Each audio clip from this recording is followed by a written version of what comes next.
Perfecto. Entonces, vamos a ver, permítame un segundo. Aquí va así lo... Me está haciendo una transcripción. Espérate un segundito.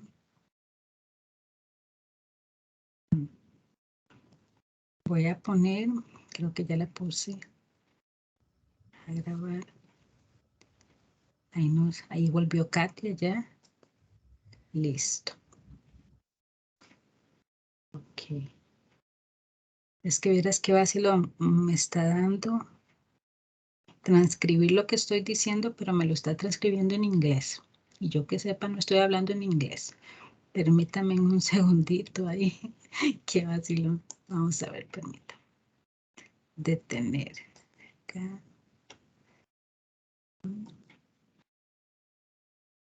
Voy a...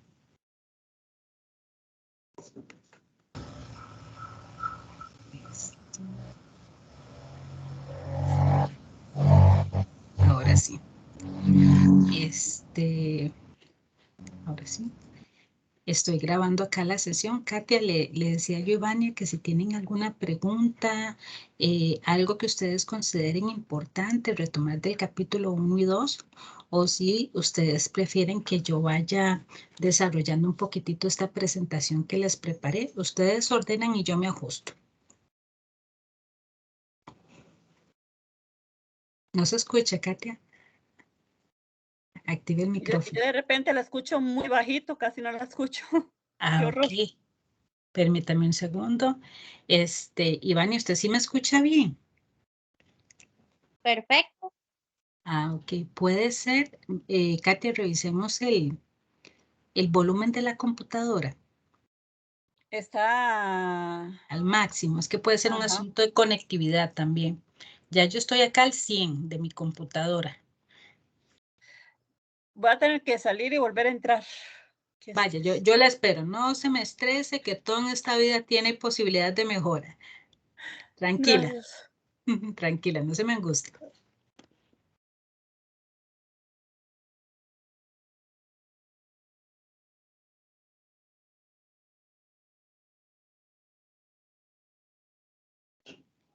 Ahí se está visualizando, Ivania, lo que estoy compartiendo, sí.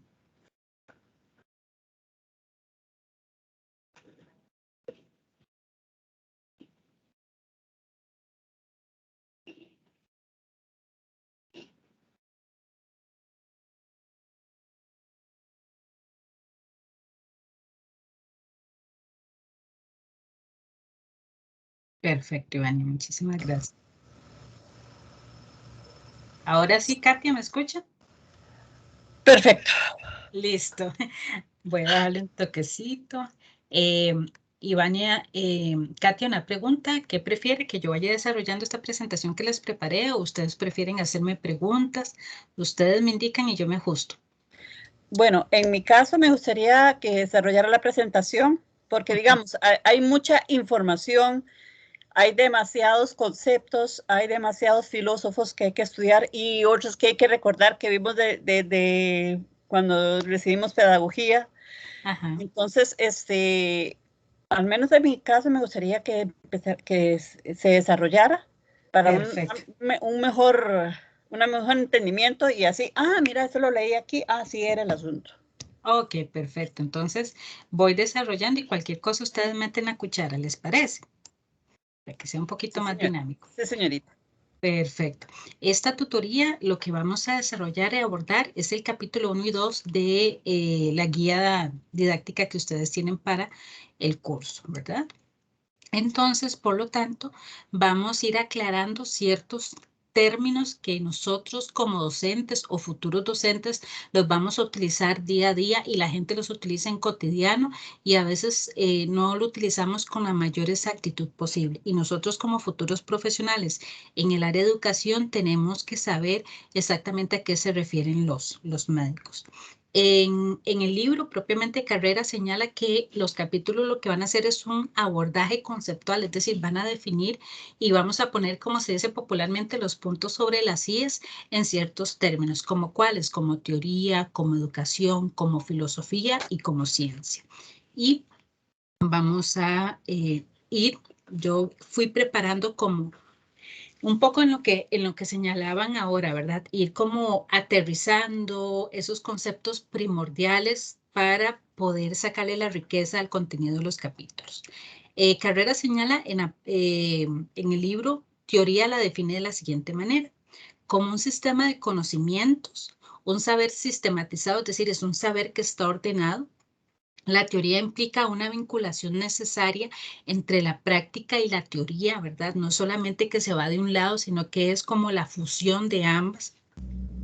Y es un conjunto de postulados que son asumidos como vitales. Entonces, a lo largo de la lectura que van a realizar ustedes del libro, a lo largo de los trabajos que van a ver, a lo largo de los videos que van a ver, ustedes van a ver que tanto los videos como los artículos, como el libro en sí, van a ir posicionando, van a ir explicando ciertas teorías a nivel educativo. Y un poco para ejemplificar desde la educación, una teoría de nada sirve que esté escrita en un documento si no la podemos llevar a la práctica en las aulas, si no podemos hacer esa revisión, ver qué es aplicable, qué se puede mejorar y qué elementos, cómo logramos esa vinculación entre práctica y teoría. Entonces, recapitulando, palabras claves: teoría es un sistema, y sistema quiere decir que va ordenado. Segundo elemento importante de la teoría es esta vinculación entre la práctica y lo teórico. Toda teoría tiene un conjunto de postulados que son asumidos como primordiales, principales. Entonces, siempre que revisen una teoría, ustedes tienen que extraer esos principios que sustentan esa teoría. Otro concepto importante y el que es así como súper súper complejo es la filosofía, ¿verdad? Yo ahora les decía cuando me estaba presentando, yo soy una persona que estudió filosofía en la Universidad de Costa Rica. ¿Qué significa eso? ¿Qué estudió y con qué se come? Ok, según lo que señala el autor del libro que ustedes están trabajando para este curso, él la define como un marco conceptual para comprender la realidad y orientar la práctica. Entonces, en términos simples, la filosofía dentro de este libro es comprendida como esa área de conocimiento que me permite y que genera conceptos para yo entender la realidad, para poderla definir. Y es muy importante que la filosofía implica que yo estoy dentro de un contexto, dentro de un entorno, y la filosofía como área de conocimiento viene a analizar diversas problemáticas, viene a revisar, digamos, cuál es el origen del problema, cuál es el origen, cuáles son los fundamentos, por qué se da, por qué no se da. Doy un ejemplo rapidísimo. En filosofía, por ejemplo, nosotros podemos analizar la discriminación. Entonces, la filosofía vendría a revisar qué significa la discriminación, cuál es el fundamento de la discriminación, cuáles son las razones que argumentan las personas para discriminar a otra. Y justamente en ese proceso que yo voy elaborando estas preguntas, yo voy generando conceptos, voy generando maneras de poder definir esa realidad que estoy analizando. ¿Cuál es la realidad que estoy analizando en este caso? La discriminación. Y empiezo a hacer valoraciones y empiezo a tratar de comprender ese elemento que yo estoy analizando. Muchachos, hasta acá, ¿el término teoría y filosofía van quedando claros o más o menos? Ustedes me dicen. Profesora, yo tengo una consulta, Claro que sí. o más que todo un comentario con Sí, respecto a lo que es filosofía. sí. La filosofía no es más que todo como subjetiva, es decir, eso va en lo que piensa la persona en sí. No, dentro de lo que está señalando Carrera, ve que él dice que es un marco conceptual. Entonces, es como si nosotros fuésemos un conjunto de intelectuales, por decirlo así, y decidimos, digamos, llegar a conceptos consensuados para entender la realidad. Mucha gente tiene esa noción de que la filosofía es lo que yo creo, lo que yo pienso, mi percepción sobre el mundo. No. Dentro de lo que Carrera está señalando y dentro del ámbito de la educación, tenemos que entender la filosofía como ese conjunto de conceptos que me permiten explicar. En el caso de educación, explicar la realidad educativa. En el caso de educación, la práctica educativa. En el caso de educación, el entorno del aula, las problemáticas dentro del aula. No sé si me expliqué. Ok, sí, tenía esa duda a la hora de leer eso, porque digamos, bueno, al menos yo he escuchado y he leído que la filosofía, más que todo, es algo como un poco romántico, porque es lo que uno siente en ese momento el concepto propio de aquel, digamos, problema o de aquel pensamiento, digo yo. Sí, en este caso, digamos, así como usted lo describe, Katia, podría aplicarse para otra área de conocimiento. Vamos a ver, recordemos que el curso es teoría de la educación, entonces es agarrar estos grandes conceptos que son utilizados en otras áreas para entender el fenómeno educativo. Entonces, cuando hablamos de filosofía dentro del ámbito de la educación, es ese marco conceptual, ¿verdad? Voy a utilizar el concepto anterior, teoría. Teoría, a nivel de educación hay muchas teorías. Las van a ver a lo largo del libro, muchas teorías.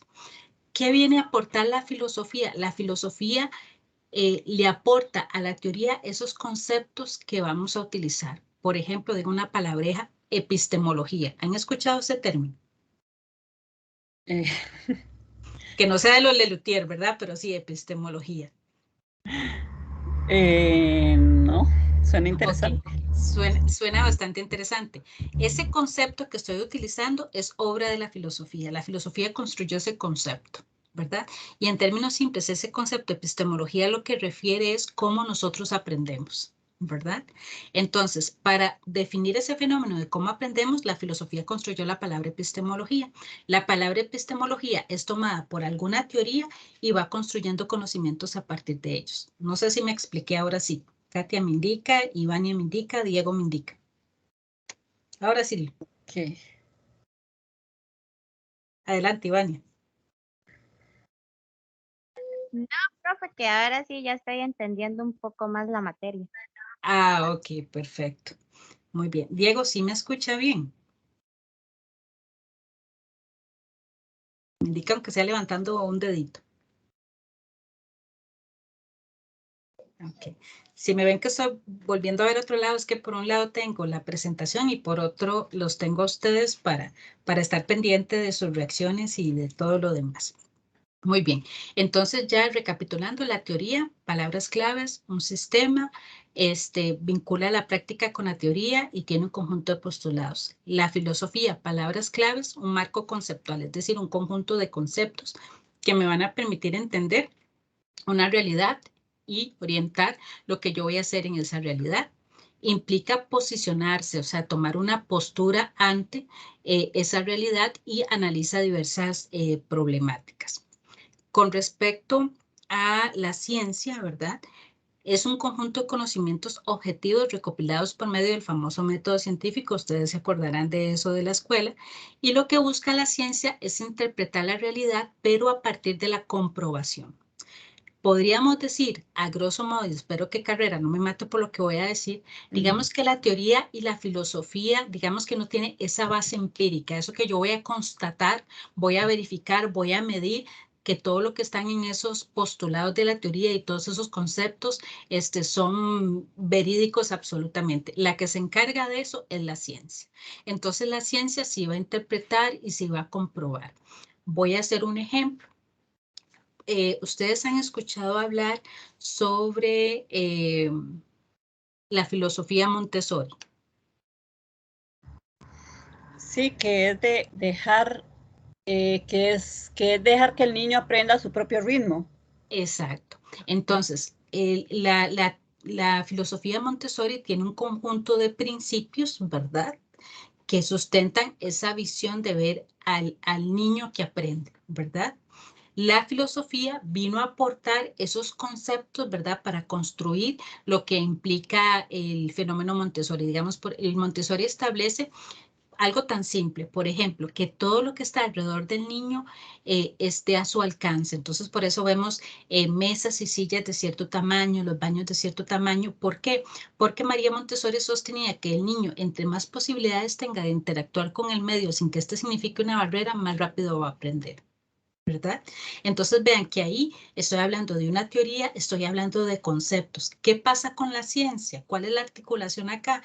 Cuando ustedes ya están a nivel de una licenciatura o a nivel de una maestría y ustedes van y construyen una investigación para verificar si efectivamente, doy un ejemplo, niños que tienen todo el mobiliario en el aula ajustado a sus condiciones, a su tamaño, sus habilidades, a niños que tienen que enfrentar un aula que realmente el medio les resulta una barrera para poderse sentar bien, para poder utilizar el baño. Y ustedes hacen un confrontamiento entre esos niños que tienen todo el mobiliario ajustado a sus condiciones a los que no. Y ustedes empiezan a revisar cuál aprende más rápido. Eso último que acabo de decir es una aplicación científica. Es decir, cuando yo voy y verifico eso que la teoría y la filosofía me dicen. ¿Queda clara esta parte, muchachos? Sí. Muchísimas gracias. Ok, entonces continúo un poquito más. El otro término que se trabaja en la lectura es la definición de educación. Entonces, en este caso, ustedes lograron, en los apuntes que realizaron, existen diferentes términos, diferentes a nivel etimológico para entender la educación. Y cada uno de ellos implica, quiera sí o no, una construcción o una manera en cómo yo entiendo a la persona. Siempre que hablamos de educación, yo siempre se los digo a los estudiantes, estamos hablando de personas, de seres humanos. Entonces, por ejemplo, el primer término, si asociamos la educación con educer, implica que la educación va o sale del sujeto, ¿ok? Va hacia afuera, ¿verdad? Implica también, digamos que es algo que el medio me da, ¿verdad? Cierta información, yo ¿cómo diría? La, la interiorizo y vuelve a salir. Esa es como la ejemplificación de educer. Quisiera preguntarles, si ustedes me los permiten, si analizamos los otros dos conceptos, educatio y educare, ¿qué diferencia ven ustedes con respecto al primero? Tal vez, Katia, comparativamente con eso que dice que es educere, que es como esta formación que yo la recibo y después esta sale, ¿qué diferencia nota usted con la que dice educatio, acto de educar? ¿Qué logra usted percibir ahí? Bueno, yo siento que en este caso el acto de educatio, Ajá, exacto. es yo creo que ahí se refleja lo que es el profesor, la maestra o la persona que está enseñando algo. Exacto, Ya. exacto. Pareciese que el primero, ¿verdad? Es como más íntimo, más más de construcción, mientras que el otro pareciese que hay un acto, ¿verdad? Una persona ejerce un acto hacia mí, ¿verdad? Entonces, por ahí efectivamente, Katia, bastante acertado la percepción que hace. Y Vania, tiene posibilidad de darnos su percepción con respecto al tercero, educar, guiar y conducir hacia afuera. ¿A qué le suena? Y profe, para serle sincera, no, ¿No le suena? no. Ok, en ese caso, por ejemplo, vea lo que dice ahí, guiar y conducir hacia afuera. Parece que el primero y el último están muy asociados, guiar, ¿verdad? Y conducir hacia afuera es, usted tiene un conjunto de potencialidades, por decirlo así, ¿verdad? Yo voy y se las pulo, lo guío, lo oriento para que todas esas potencialidades salgan. Eso es lo que quiere decir este último término. Fusiona, si ustedes lo logran detectar, el primer y el segundo, ¿verdad? Y de hecho es el que en este momento se utiliza con mayor frecuencia. Profesora, a mí me parece Sí. que educar sí es como que le dan una guía, el alumno la persona lo desarrolla y nada más la profesora le dice, bueno, ahí va por ahí, o fíjese bien, sin darle exactamente la respuesta como el acto de educar, que es el profesor el centro. A cambio, no educar es el alumno el centro. Y el docente se convierte, pareciese, como en un facilitador. ¿Correcto? ¿Comparte esa percepción? De mi parte, sí. Muchísimas gracias. Ok, un poco retomando lo que señala el libro, la educación ya se ha entendido como un acto o como una guía o como una conducción implica acciones complementarias, ¿verdad? Hay una influencia del exterior, señala Carrera. Hay un proceso de maduración, ¿verdad? Es necesario que este sujeto que es objeto de la educación tenga un desarrollo y tenga bueno, el término maduración, un desarrollo, yo prefiero más el término desarrollo, un desarrollo que se ajuste, un desarrollo mínimo, por decirlo de alguna manera. Otro elemento importante, lleva a cabo el proceso de educación, lo lleva a cabo el propio sujeto. Es decir, yo como ser humano, dentro de un contexto social, empiezo a desarrollar, ¿verdad?, ciertas habilidades y ciertas competencias, ¿verdad? Eh, Podemos decir, y se los pongo para ejemplificarme mejor, cuando nosotros estamos en nuestras casas, en los primeros años, la familia se convierte en ese primer círculo educativo, por decirlo de alguna manera, ¿verdad? Entonces tenemos a este niño o a esta niña recién nacido que llega a un hogar, que llega a una familia, ¿verdad?, en un plano súper ideal, y empiezan a desarrollarle un conjunto de habilidades. En los primeros años las habilidades son más que todo motoras, ¿verdad? Empezamos a enseñarle al niño a movilizarse, les empezamos a ejercitar los brazos, las piernas, la vista, y ahí va progresivamente madurando ese cuerpo. Después vamos desarrollando el lenguaje y ahí progresivamente. Cuando ya pasa esa primera etapa, por decirlo así, llega la etapa formal. Es cuando ya institucionalizamos al niño, ¿verdad? Y se empieza a dar un proceso educativo más de acompañamiento, más formal. Otro elemento importante que señala Carrera, que son las habilidades necesarias para desarrollar habilidades concretas, para que construya una perspectiva, destrezas necesarias a nivel cognitivo, que desarrolle un pensamiento crítico. Si ustedes ven ese rectángulo color lila, justamente eso está más asociado con las etapas de la educación formal, primaria hacia el final, secundaria y obviamente el ámbito universitario, ¿verdad? Entonces nosotros vamos a desarrollar todo ese conjunto de habilidades, destrezas y competencias para podernos insertar en un entorno social. Entonces, recapitulando acá, hay tres maneras a nivel de términos, a nivel etimológico, que podemos entender la educación: educere, educatio y educare. Cada una de ellas lleva, y ustedes me lo demostraron ahora, una percepción de cómo es este sujeto.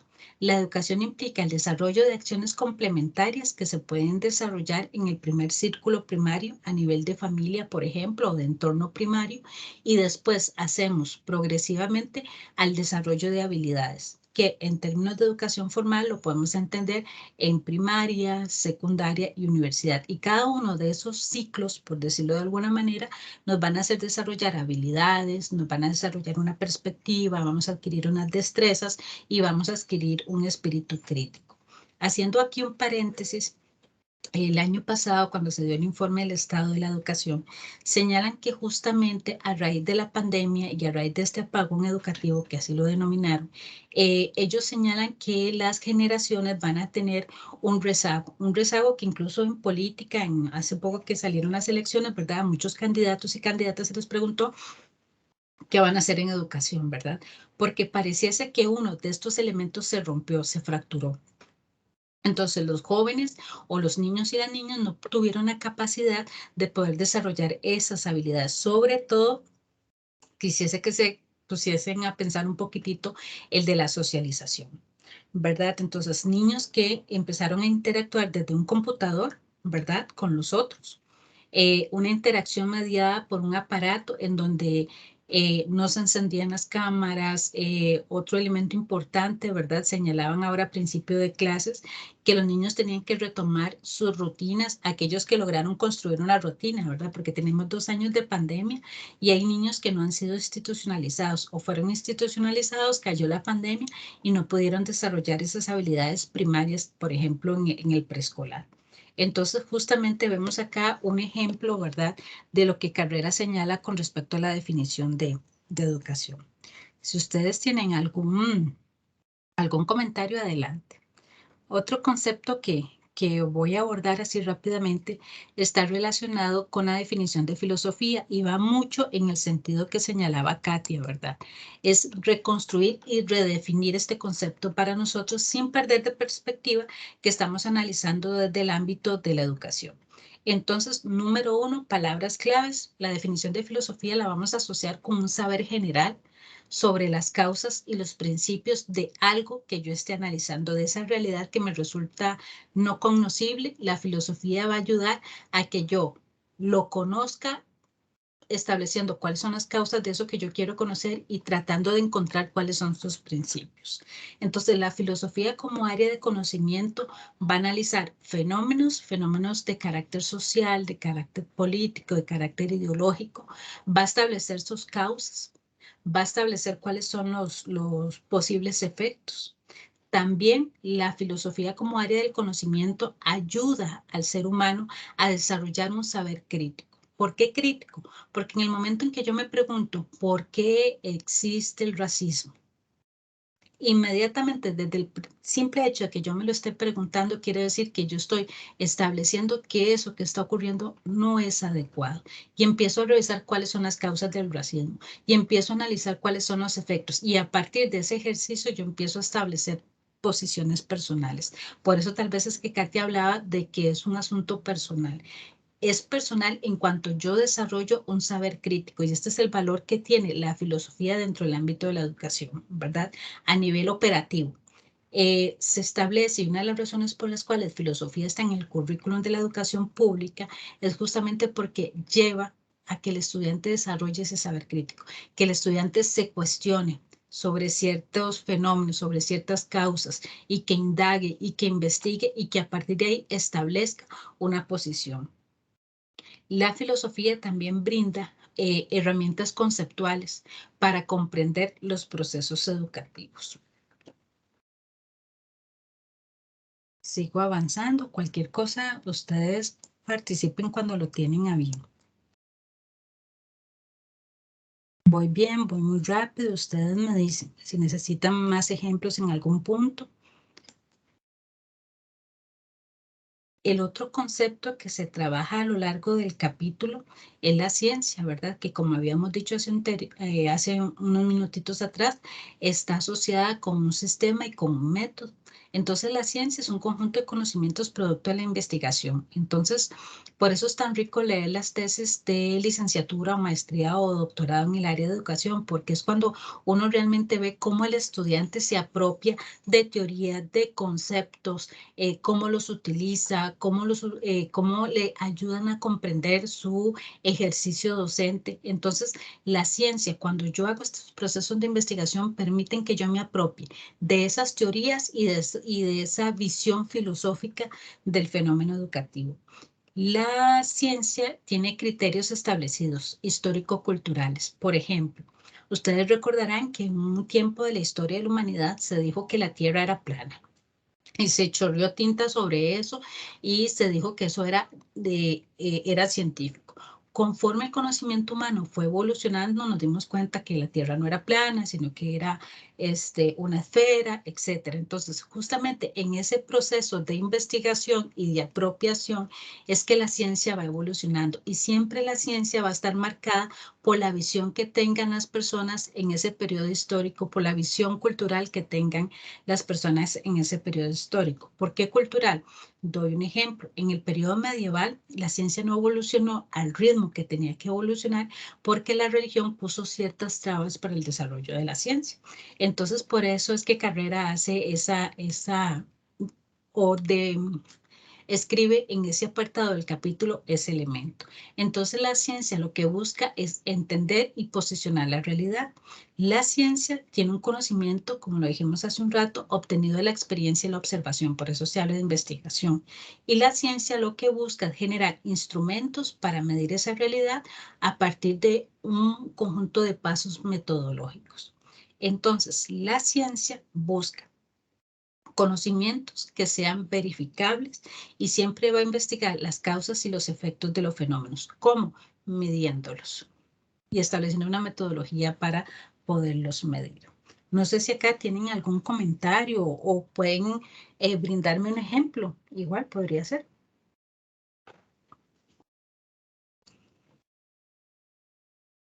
Ninguno. Bueno. Adelante, Katia. No, no, sino que, digamos, al hablar de ciencia, para mí son hechos probables, son hechos probados, sin punto medio, es decir, o sea, así es y no hay cambio. Ahí el elemento importante es, por ejemplo, si nosotros vamos a medir lo mismo, usted de donde esté y yo de donde esté, que las dos lleguemos a los mismos resultados. Si llegamos a los mismos resultados es ciencia, porque está marcado por la precisión y es verificable. ¿Se entiende? Si por A por B cambia, entonces es un término que Carrera no lo menciona, hablaríamos de pseudociencia, ¿verdad? Hay medición, hay observación, pero la objetividad y la verificabilidad no se da.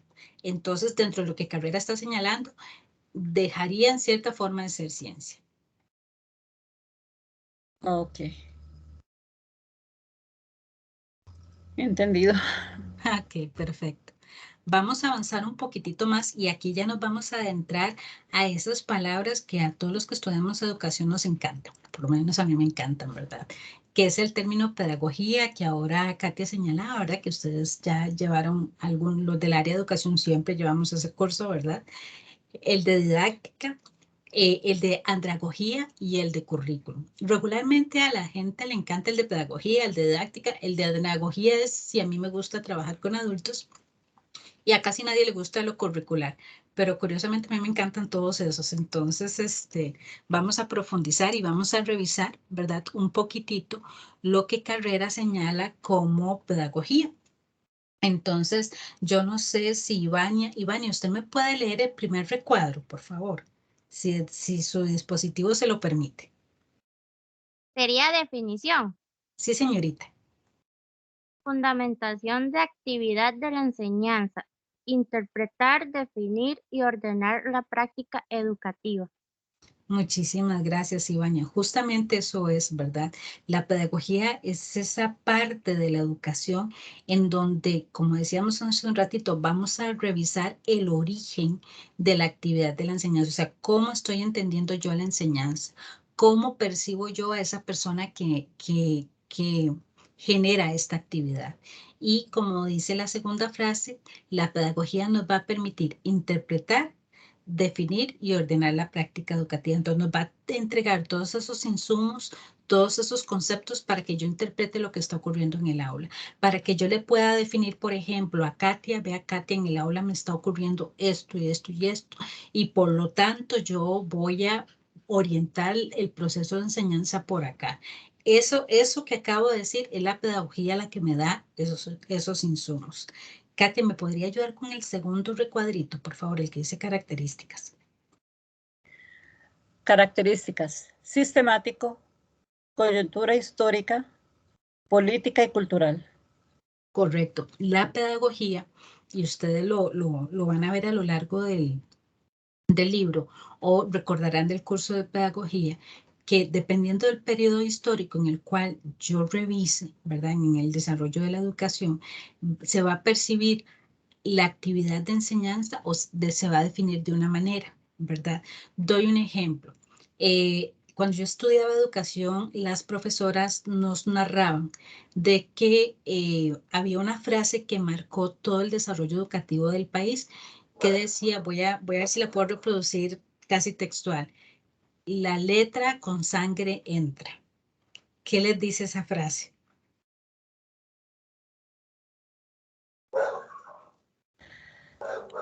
Bueno, casualmente en mis tiempos de colegio, leí una novela. Ahorita no preciso el nombre, pero existía esa frase.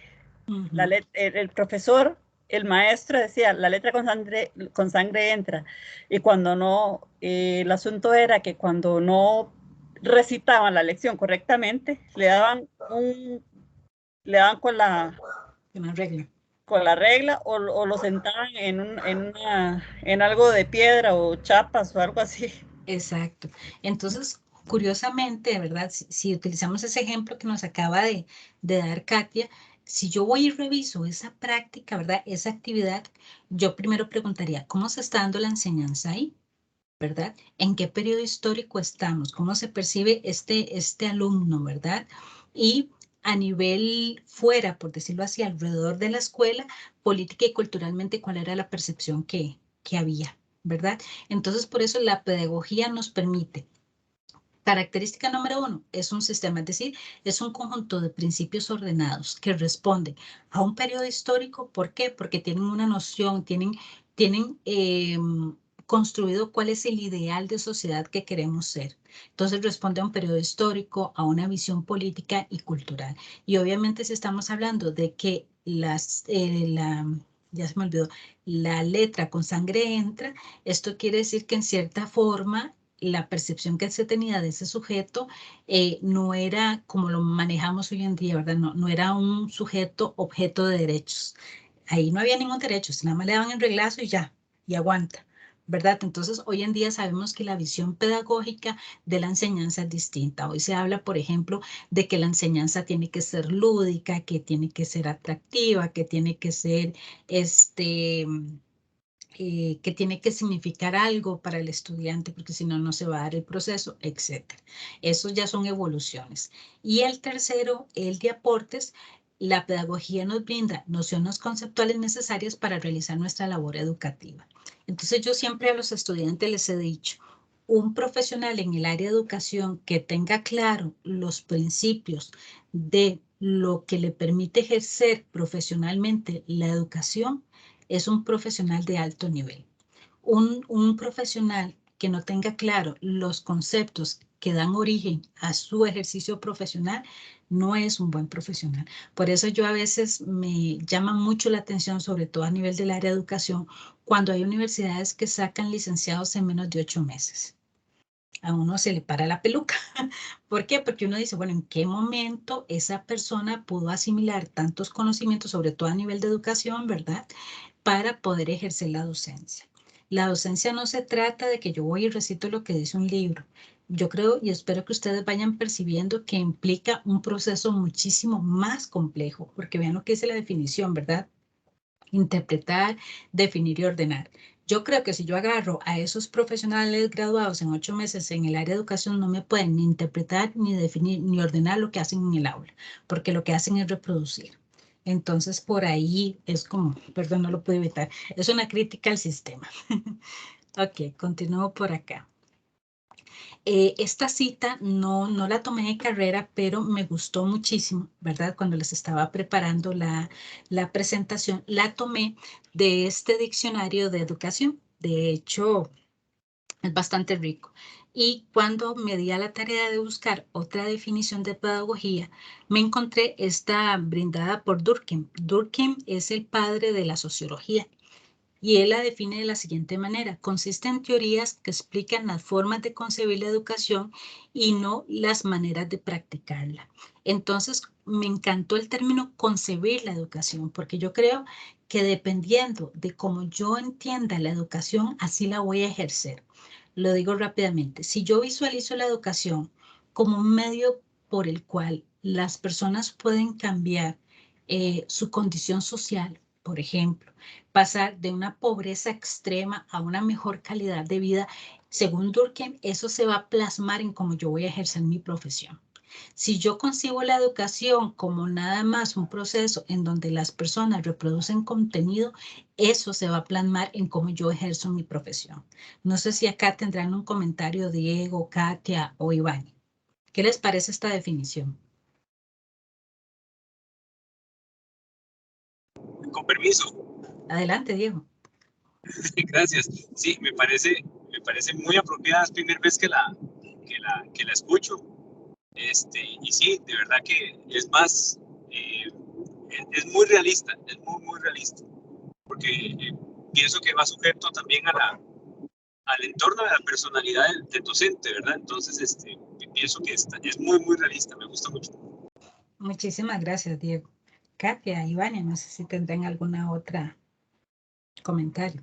Bueno, yo tuve una experiencia buena y otra mala.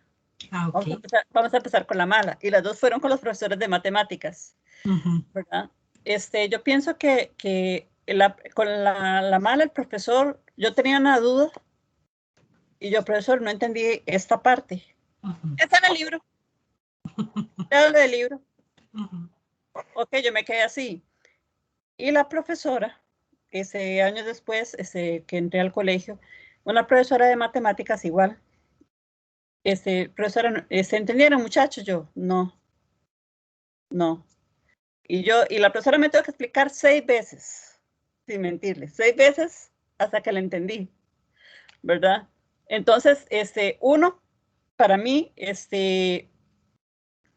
el profesor que me dijo era el libro, concibió la educación como, bueno, está en el libro, ya no es problema mío explicar, ¿verdad? Se centraba nada más en la manera de enseñar y ya.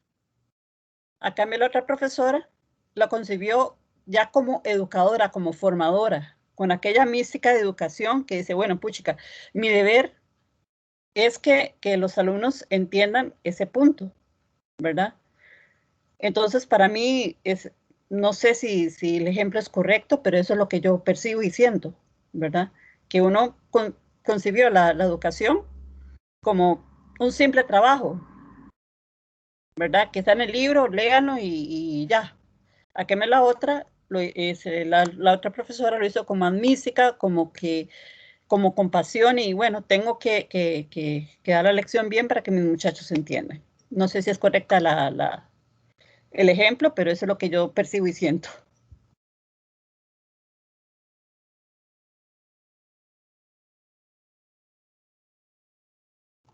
No se lo oye, profesora. Ahora sí. Perfecto.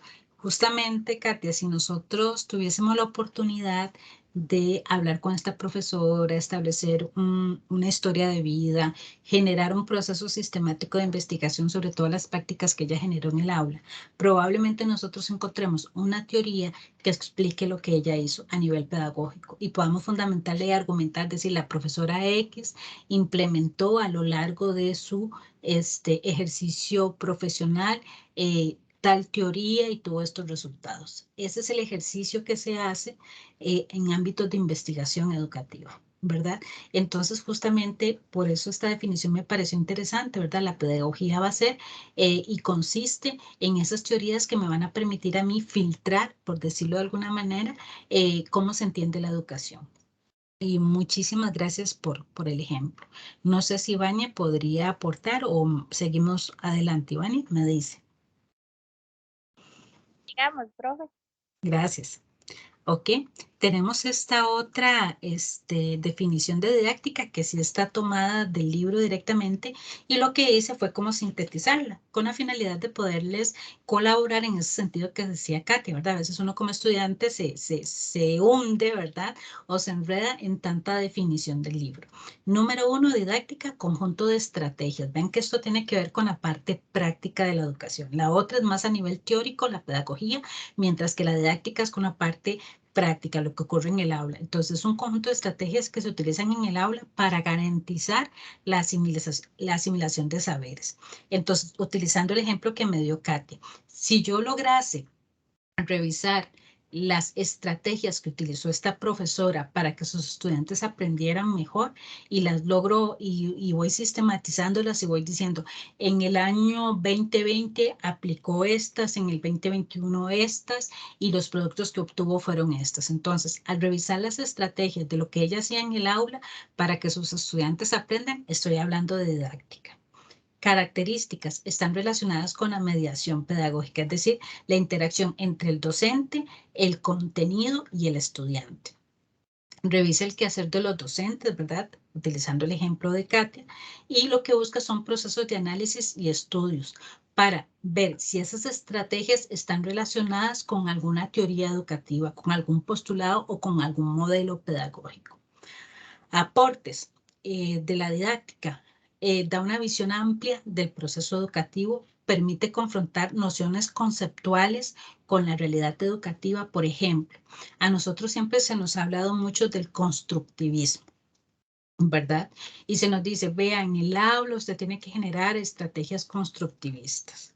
Ok, yo genero las estrategias constructivistas.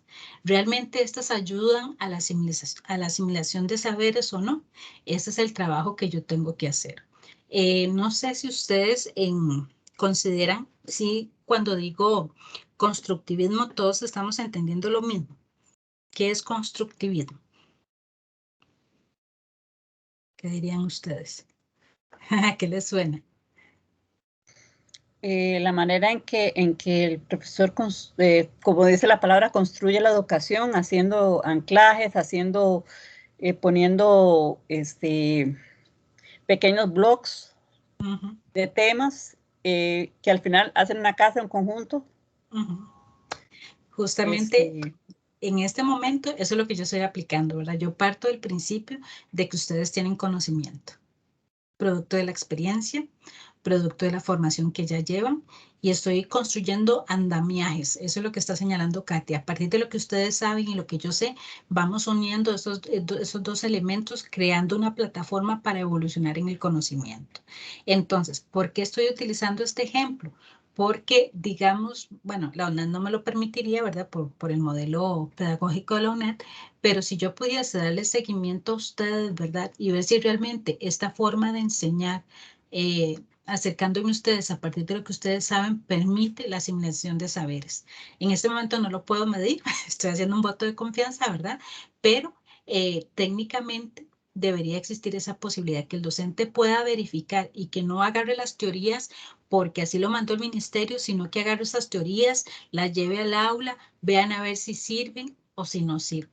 Por ejemplo, me acuerdo que cuando se puso muy de moda el constructivismo, en ese tiempo yo estaba empezando la universidad y me acuerdo que se armó una discusión porque había compañeros que decían que en las primeras etapas de la vida no pueden aplicarse técnicas constructivistas, que es necesario las conductistas. Conductistas quiere decir que si yo le enseño a usted a hacer algo de esa manera, hasta que usted no lo haga de la manera en que yo le estoy enseñando, usted no evoluciona. Entonces ahí lo que plantea es que yo soy como una hoja en blanco y yo aprendo lo que a mí me enseñan y lo aprendo solamente de una manera. Los compañeros decían que ¿por qué en las primeras etapas? Porque es cuando nosotros necesitamos, ¿verdad? Esa direccionalidad para aprender lo mínimo. Y ya cuando aprendimos lo mínimo, entiéndase, sumar, restar, escribir, leer, entonces yo sí podía utilizar el constructivismo para ampliar ese conocimiento. ¿Qué opinan ustedes de eso? Me parece que en un principio tiene que tener una base para poder después reconocer las tareas, por decirlo de algún modo. Porque si nosotros comenzamos totalmente de cero, van a decir, bueno, ok, ¿y eso con qué se come? A cambio, si nosotros tenemos como una base mínima o un conocimiento mínimo que nos ayude a escalar, eso nos ayuda. Entonces me parece, sí, primero, como todo es conductivista, es decir, nos enseñan la base para ya después ya empezar a construir con base a eso. Entonces usted se comparte esa percepción de mis compañeros. Pues sí, me parece que sí, porque todo tiene que partir de algo. Okay. Porque si un ingeniero no puede empezar la base, o sea, no puede comenzar una casa sin la base. Exacto, por ahí va. Muchísimas gracias. Solo para ir recapitulando, entonces, pedagogía, ¿cuál era la palabra clave que yo la iba a asociar para no confundirla con la didáctica? ¿Recuerdan cuál era la palabra clave?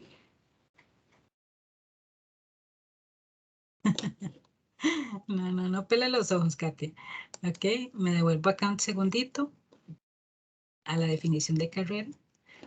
Es la fundamentación de la actividad, es los fundamentos, mientras que la didáctica son las estrategias. ¿Ok? No lo olvidemos para cuando estamos haciendo nuestros trabajos. Igual, ¿verdad? Me fui a revisar al diccionario de educación y me encontré esta definición didáctica: prescribiendo lo que debe hacer el docente para lograr que sus alumnos aprendan y lo hagan con provecho y agrado. Se trata pues de facilitar aprendizaje debido a la forma en que se lleva a cabo. Entonces volvemos acá otra vez, ¿verdad? En didáctica se da la relación, recalco esto, entre el docente, el contenido y el estudiante, ¿verdad? Es una triada. Entonces acá lo que resalto es lo que debe hacer el docente, o sea, me va a brindar todas esas orientaciones para yo poder hacer que la gente aprenda.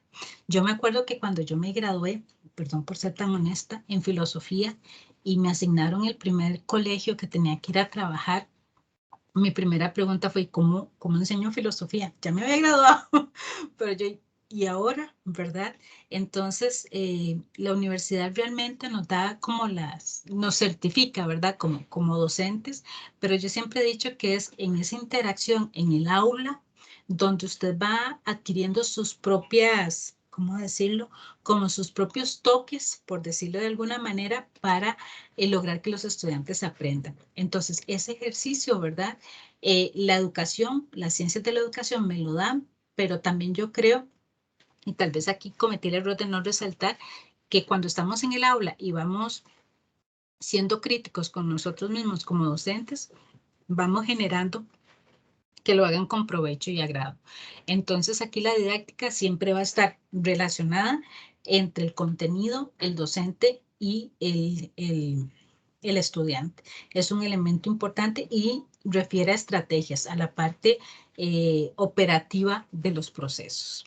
Continuamos un poquitito más. La andragogía. No sé si alguno de ustedes me ayuda a leer la definición. Dice, disciplina que estudia los procesos educativos de los adultos, formal, informal, diseña estrategias diferenciadas. Muchísimas gracias. La andragogía justamente es un área de la educación. Poca gente se especializa en esta área, para ser honestos, y parte del principio, ¿verdad? Que ya el adulto se educa diferente, ¿verdad? De hecho, el papá, o es considerado alguno de los papás de la andragogía, es Paulo Freire, ¿verdad? Porque él en Brasil se preocupó por las personas que ya eran adultas, que se encontraban trabajando, que dedicaron toda su vida a trabajar y que no tenían como algo que a nosotros nos suena tan cotidiano, ¿verdad? Como leer y escribir. Entonces, él en ese proceso se preguntó, bueno, ¿cómo hago? Estas personas que ya tienen conocimiento, porque no era que estaban, no eran que era una cabeza vacía, era una cabeza llena de información, pero lo que decíamos hace un ratito, Katia, no tenían los elementos bases, o sea, no, eran personas que no sabían leer, no sabían escribir, no sabían sumar, pero a pesar de todo iban al mercado y compraban sus cosas. No sé si me estoy entendiendo acá. Entonces, justamente en andragogía se empiezan a construir estrategias para entender que esas personas tienen conocimiento, pero no un conocimiento adquirido producto de la experiencia, pero que, digamos, les hacían falta ciertas herramientas. Entonces, Paulo Freire empezó a hacer investigación, a generar documentos para orientar estos procesos. ¿Cuáles son las características de la andragogía? Primero, es entender las particularidades, esa palabra siempre me cuesta, de los adultos. Es preguntarnos cómo aprende un adulto, cómo logra asimilar el conocimiento, ¿cómo logro hacer yo esta vinculación entre lo que esa persona sabe, producto de su experiencia, y el contenido que yo tengo que desarrollar? Generan estrategias distintas. Hay que detonar el compromiso y la responsabilidad por parte del estudiantado, ¿verdad? Hay que delegarles. Es lo que ocurre mucho en la UNED. En la UNED ustedes son, autodidactas en cierta manera, ¿verdad? Y también ustedes tienen un aprendizaje continuo, es decir, cada curso que ustedes van aprobando y producto de la experiencia laboral y de la experiencia que ustedes tienen día a día, ustedes van autorregulando su aprendizaje. Entonces ustedes saben cuándo tienen que entregar algo, cómo lo tienen que hacer, y el docente no tiene que estar encima de ustedes. La UNED es el mejor ejemplo, ¿verdad? Si me lo preguntan a mí, sobre un modelo andragógico. Por eso es tan interesante. Y también que para la persona adulta es muy importante que diría Freire, que le muestren para qué le sirve aprender eso. Si usted a una persona adulta no le demuestra con claridad el valor que tiene eso que va a aprender, Pablo Freire diría, es un conocimiento que me pasa por encima, ni siquiera lo asimilo. Y otro elemento importante de la andragogía es que ella genera técnicas y estrategias para una población particular, que en este caso serían los adultos. No sé si tendrán algún comentario con respecto a la andragogía o continúo. Continúo. Ok. Perfecto. Perdón por citarles tanto este diccionario, pero es que me parece que ayuda a aclarar. La UNESCO propuso el término andragogía para sustituir al término pedagogía, que se había utilizado de forma que abarcaba todas las edades, aunque como lo indica su etimología, solo hace referencia a la formación del niño. Entonces vean que realmente es la UNESCO la primera, ¿verdad?, que acuñó el término para decir andragogía refiere a la enseñanza de adultos. La pedagogía está más asociada a la niñez y a la adolescencia, por decirlo de alguna manera. Entonces, hay una distinción que la establece la UNESCO, que eso me pareció importante compartirlo con ustedes. Ahora sí, otro término, otra palabreja, dirían algunos de los estudiantes, es el currículo. El currículum, según el autor, es un conjunto de experiencias educativas programadas por la escuela.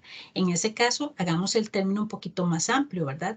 Son ese conjunto de experiencias educativas programadas por una institución educativa en función de los objetivos vividas por el estudiante bajo la responsabilidad del maestro. Entonces, en términos simples, currículum tiene que ver con programación, es decir, con planificar.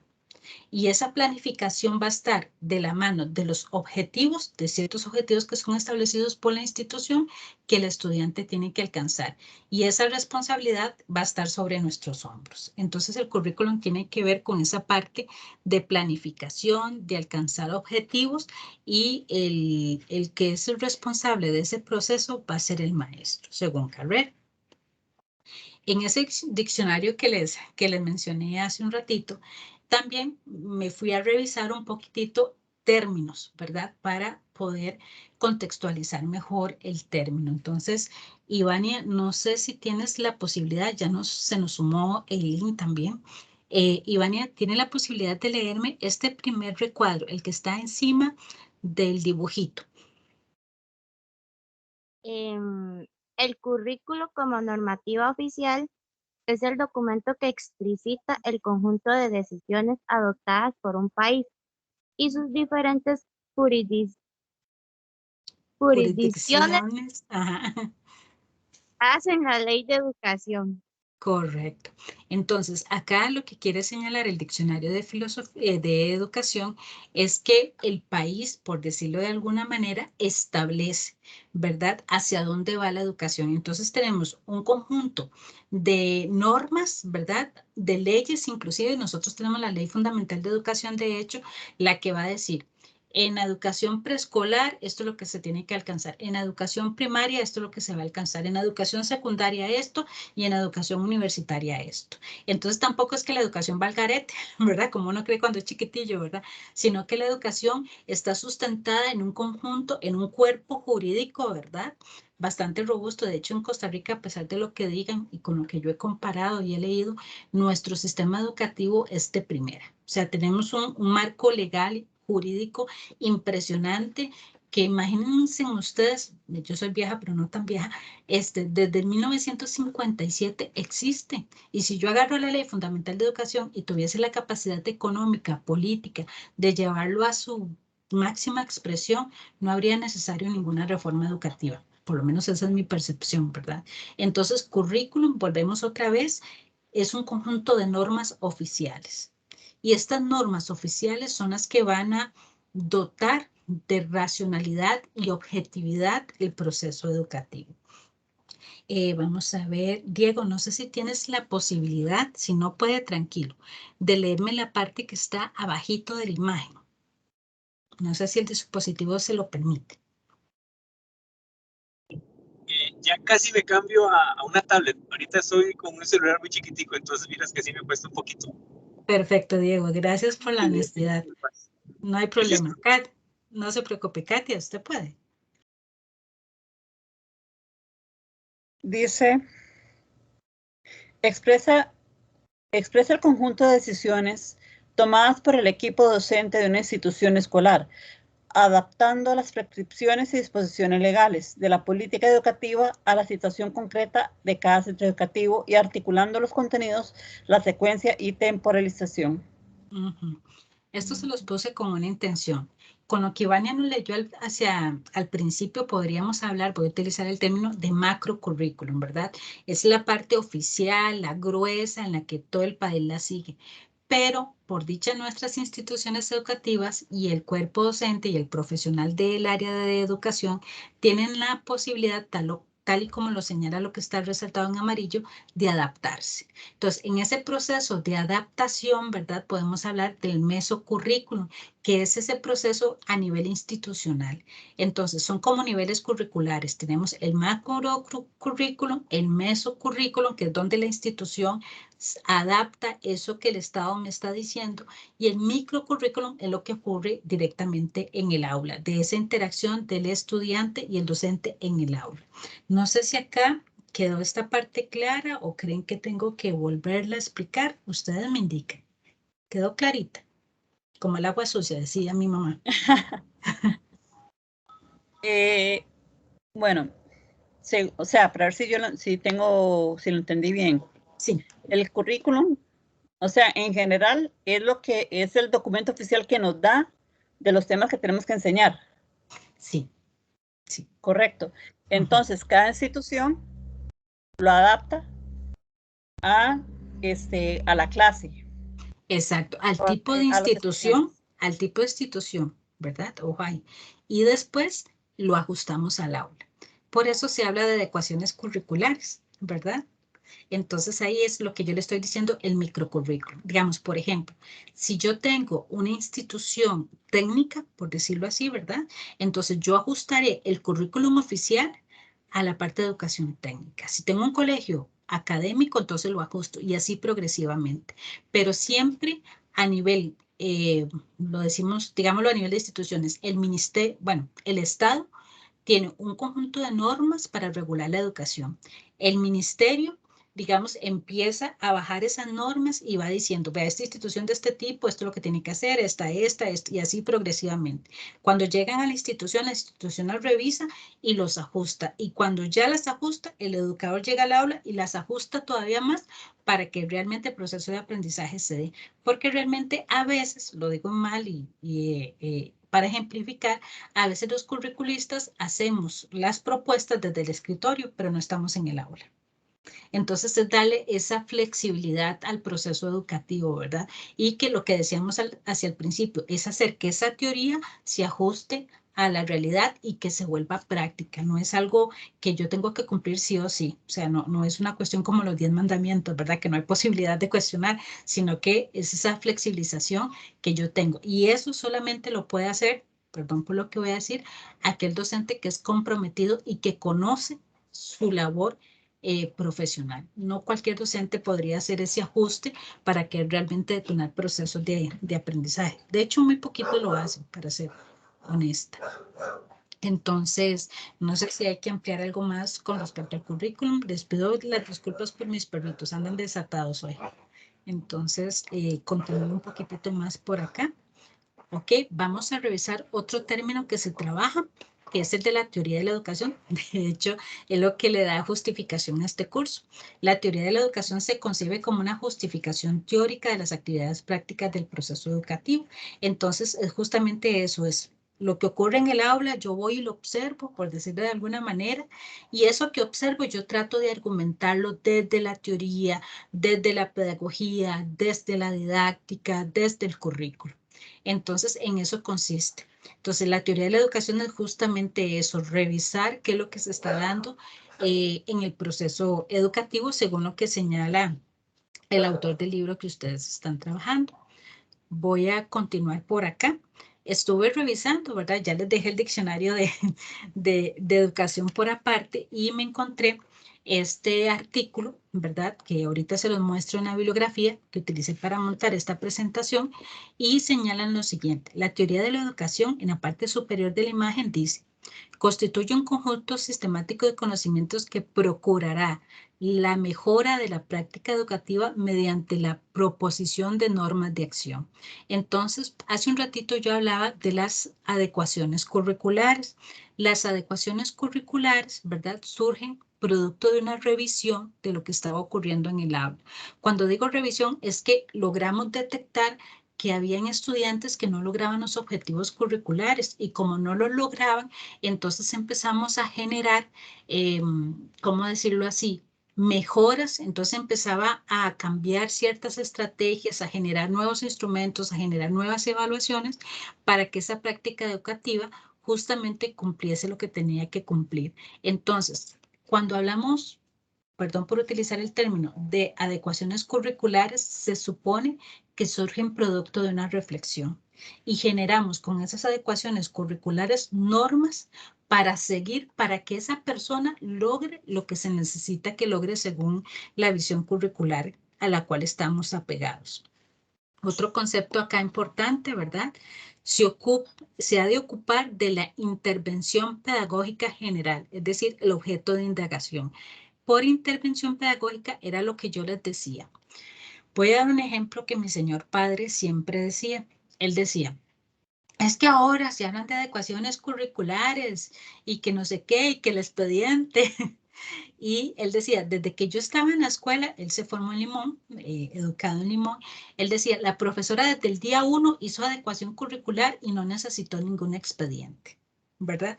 Con esa frase, él que quería señalar justamente, un profesional en el área de educación logra detectar las necesidades de estos estudiantes y las va ajustando. Pero claro, estábamos hablando en un periodo probablemente en el que él se formó, que no todas las personas llegaban a las aulas. Casi siempre todos los chicos o chicas que llegaban tenían ciertos estándar, por decirlo así. Hoy en día, gracias a una comprensión muchísimo más integral de la educación, nos están llegando muchachos, digamos, con espectro autista, nos están llegando personas con visión baja. Entonces hay que hacer toda esa intervención. ¿Por qué? Porque estamos en una noción de la educación muchísimo más amplia que antes. Antes a esas personas sencillamente, por lo menos en mi época, se llamaba aulas diferenciadas. No sé cómo se llamaba en la época de ustedes, ¿verdad? De hecho, haciendo memoria, mi escuela tenía 2 plantas y el aula diferenciada estaba abajo. Y ellos tenían recreos diferenciados, todo era diferenciados en ellos, ¿verdad? Hoy en día se habla de integración y se busca que el muchacho o la muchacha forme parte del proceso educativo y en ese sentido hay que mejorar la intervención. Tengo que generar esas normas de acción para que esta persona esté en condiciones de igualdad dentro del aula. Eileen, adelante. Profe, de hecho, buenas noches. Buenas noches. De hecho, eso, de eso que está, de lo que se está hablando es cierto. Bueno, yo no soy así como muy viejita, ¿verdad? Pero yo me acuerdo que a nosotros, a los que tenían adecuación, los mandaban aparte. Y en los exámenes ellos les daban más tiempo para terminarlo y todo. Y justamente, Sí. Eileen, eso es una intervención pedagógica, ¿verdad? Estoy generando condiciones para que esa persona pueda generar, pueda alcanzar lo que tenga que alcanzar. Y por eso se lo resalté acá, ¿verdad? La finalidad de la teoría de la educación es esa intervención, justificar, porque a esa persona hay que darle más tiempo, cuánto dura realmente en alcanzar el objetivo. Y vea lo que dice la frase del recuadro lila hacia el final, cuya tarea es la descripción, interpretación, explicación y comprensión del fenómeno educativo, del hecho y del proceso educativo. Entonces es cuando yo ya, por ejemplo, le argumento a alguien, ¿verdad? No, a este muchacho se le va a dar más tiempo porque se ha demostrado y empiezo a darle las razones. No es una ocurrencia de mi parte, ¿verdad? Entonces por ahí yo creo que por eso la importancia de la teoría de la educación, ¿verdad? Que nos brinda todos esos insumos para justificar lo que yo voy a hacer en el aula, esa intervención. Y intervención, me gusta el término porque suena como medio agresivo, ¿verdad? Suena, uy, voy a intervenir algo, pero es justamente eso, ¿verdad? Es hacer un parteaguas, ¿verdad? Entonces, por ahí para que lo valoren. No sé si vas a agregar algo más, Eileen. No, solamente, profe. Gracias. Muchísimas gracias por la participación. Ahora sí, retomando lo que decía el capítulo que estamos trabajando. La teoría de la educación es un área, o se podría decir que se alimenta, ese es el término que quería encontrar, de otras áreas de conocimiento. Por ejemplo, a la hora de hablar de teoría de la educación y esta intervención pedagógica, yo tengo que tomar en cuenta la información que me brindan otras áreas del conocimiento. La economía, ¿por qué tengo que tomarla en cuenta? La educación en nuestro país se da gracias a un presupuesto nacional.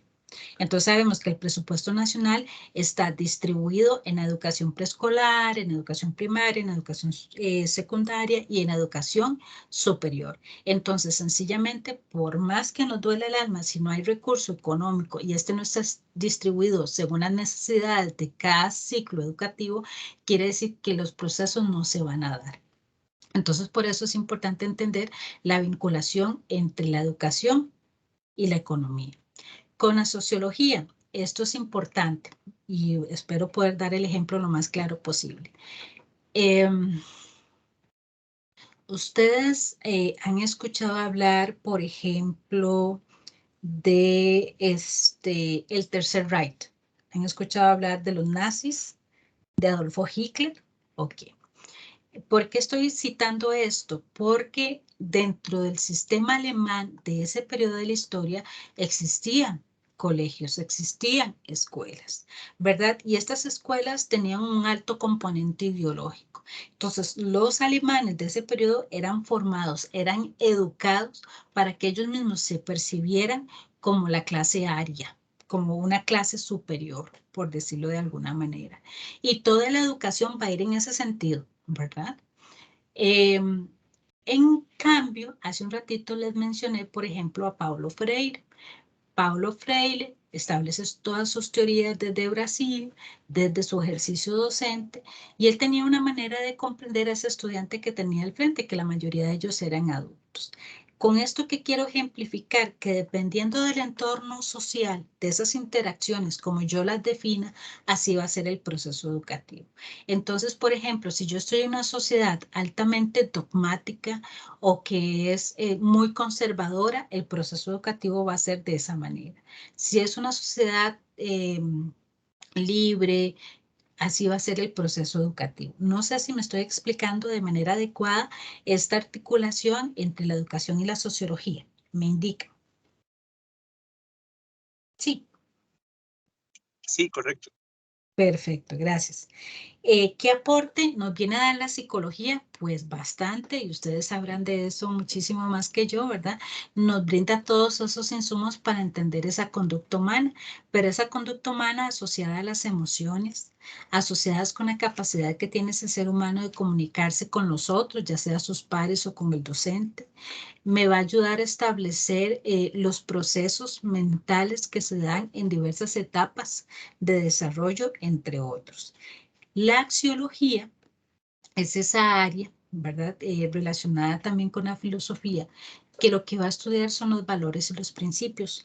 La educación, por su naturaleza, va a buscar reproducir. Con reproducir, ¿qué quiero decir esto?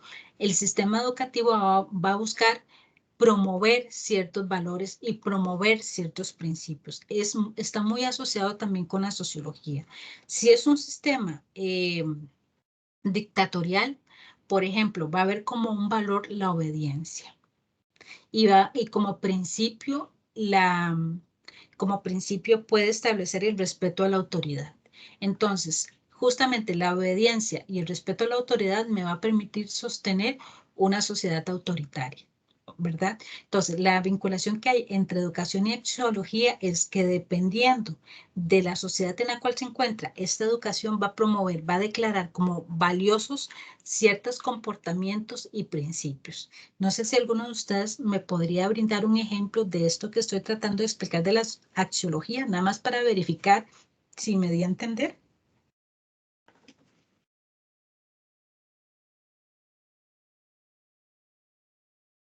Bueno, profesora, eso se indicó sobre los valores, correcto, Sí. sobre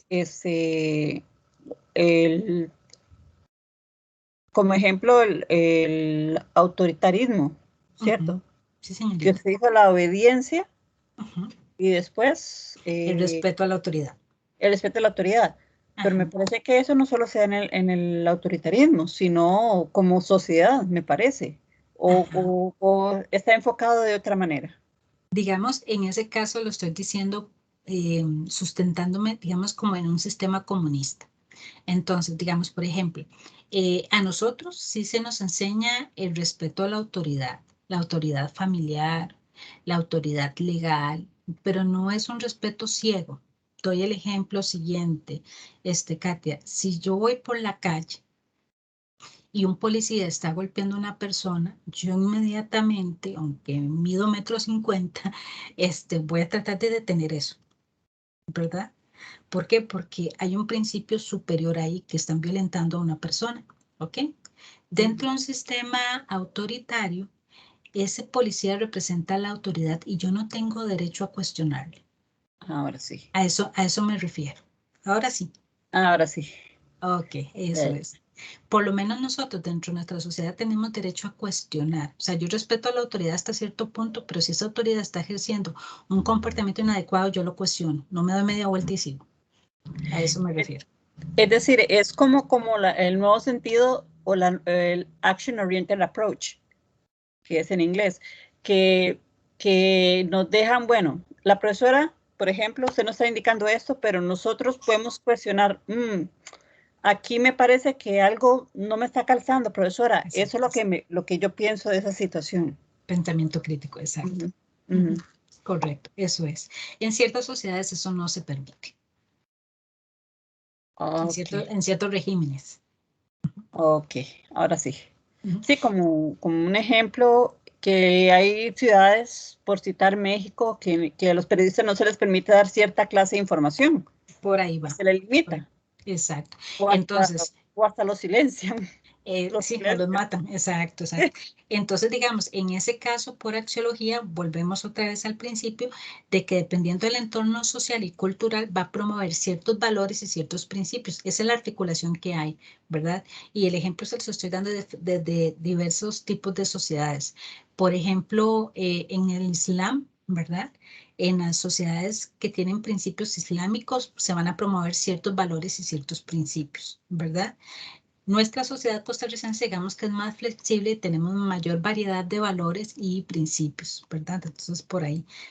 Pero sí, yo espero que ya con esa aclaración que usted me ayudó a construir haya quedado claro, Katy. Y el otro elemento que señala Carrera es la vinculación entre la educación y la tecnología, ¿verdad? Que hay una nueva concepción del espacio del aula, del desarrollo de la clase y el papel del docente.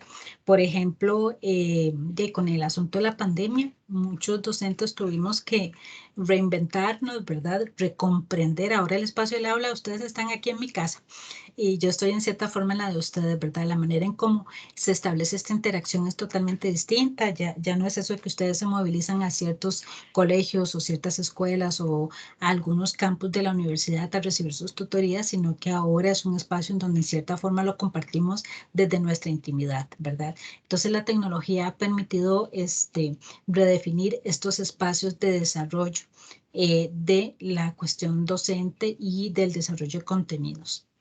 Entonces, esos son los elementos que yo fui rescatando. Con respecto a la filosofía de la educación, señala el autor que él la define como el estudio de los problemas específicos de la educación y del ser humano como protagonista del proceso educativo. Entonces, la filosofía de la educación, como decíamos, iniciando tratando de construir este término, justamente se va a ocupar de analizar, de comprender, ¿verdad? Vea lo que me encontré de este autor Cedeño 2020, señala lo siguiente. La filosofía de la educación, según su momento en la historia y la afiliación de pensamiento quienes la teorizan, es considerada una de las ramas de la filosofía que toma otra actividad humana como objeto propio de estudio, como la teoría única, en español. Dependiendo del periodo en el cual yo me encuentre en la historia, así yo voy a analizar la educación. Antes la educación era solamente para un grupo de la sociedad, solo para los que tenían recursos económicos. Incluso ya nos pusimos más delicados. La educación era solamente para los hombres, ¿verdad? Entonces, a partir de ahí podríamos decir, ¿verdad? Que llegó un momento en la historia en donde se empezó a preguntarse, ¿verdad? ¿Por qué las mujeres no podían ser educadas? E incluso, digamos que se lanzó la pregunta y dijeron, alguien por ahí, un teórico dijo por ahí, no, las mujeres también pueden ser educadas, pero, por ejemplo, a nivel Costa Rica inclusive se habla de que existía educación para mujeres y educación para hombres. Entonces los hombres recibían cierto currículum, ahora que estábamos hablando de eso, ¿verdad? Y las mujeres recibían otro. Un pensador que nosotros lo habremos escuchado en ciencias políticas o en estudios sociales, Rousseau. Rousseau escribió un libro que se llama El Emilio. El Emilio es un libro de teoría de la educación en donde él claramente, vea, yo me lo leí de rabo a cabo, ese libro, él dice cómo tiene que educarse el hombre y cómo tiene que educarse la mujer. Y la mujer se educa para acompañar al hombre. Así de simple. Entonces, a eso se refiere la filosofía de la educación, ¿verdad? Entonces, justamente, la filosofía de la educación reflexiona sobre la educación. ¿Por qué es la educación? ¿A quién va dirigida? Y trata de resolver los problemas propios de la educación, ¿verdad? Entonces, no sé si acá quieren agregar algo. Los y las escucho.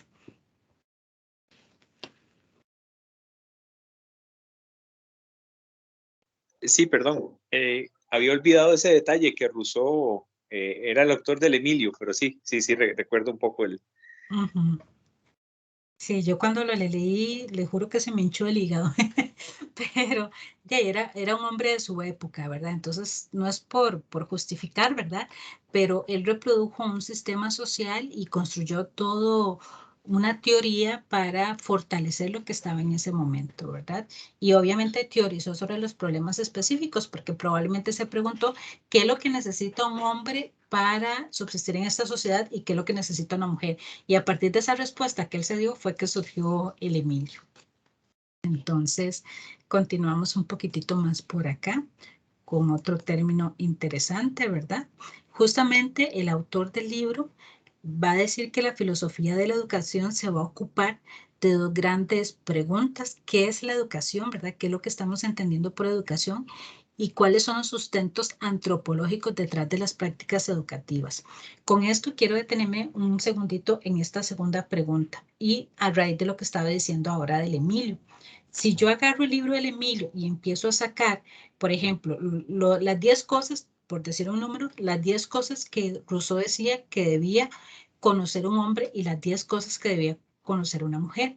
Si yo analizo esas 10 cosas que Rousseau dijo sobre el hombre y sobre la mujer a nivel de educación, yo empiezo a construir ahí cuáles son las características deseables del hombre y la mujer de ese periodo.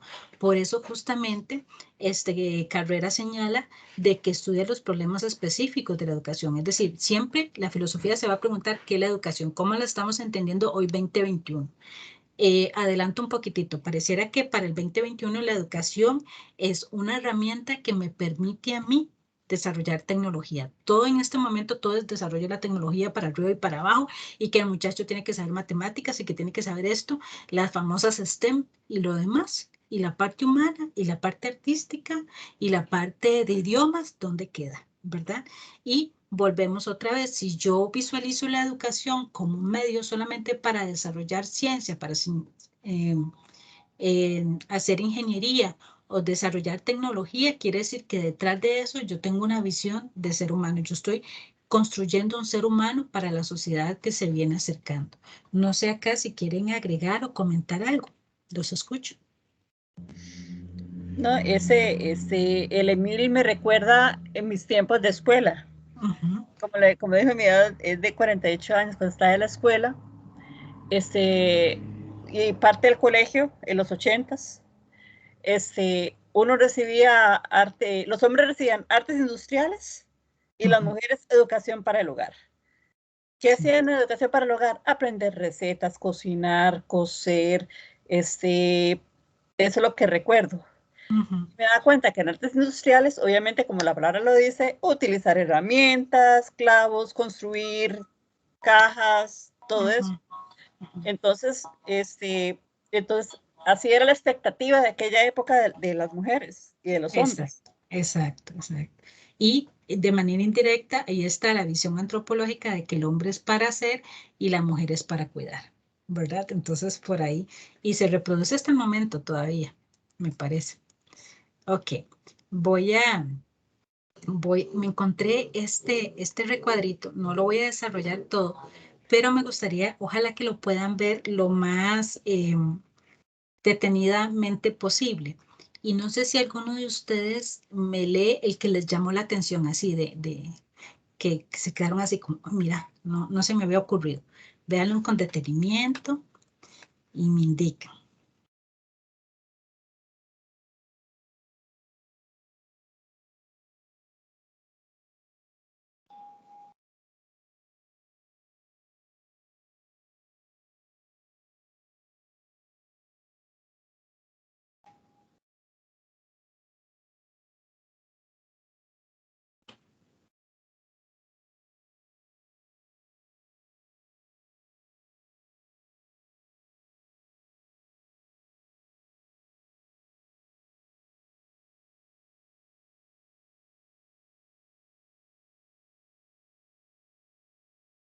¿Les llamó a alguno la atención?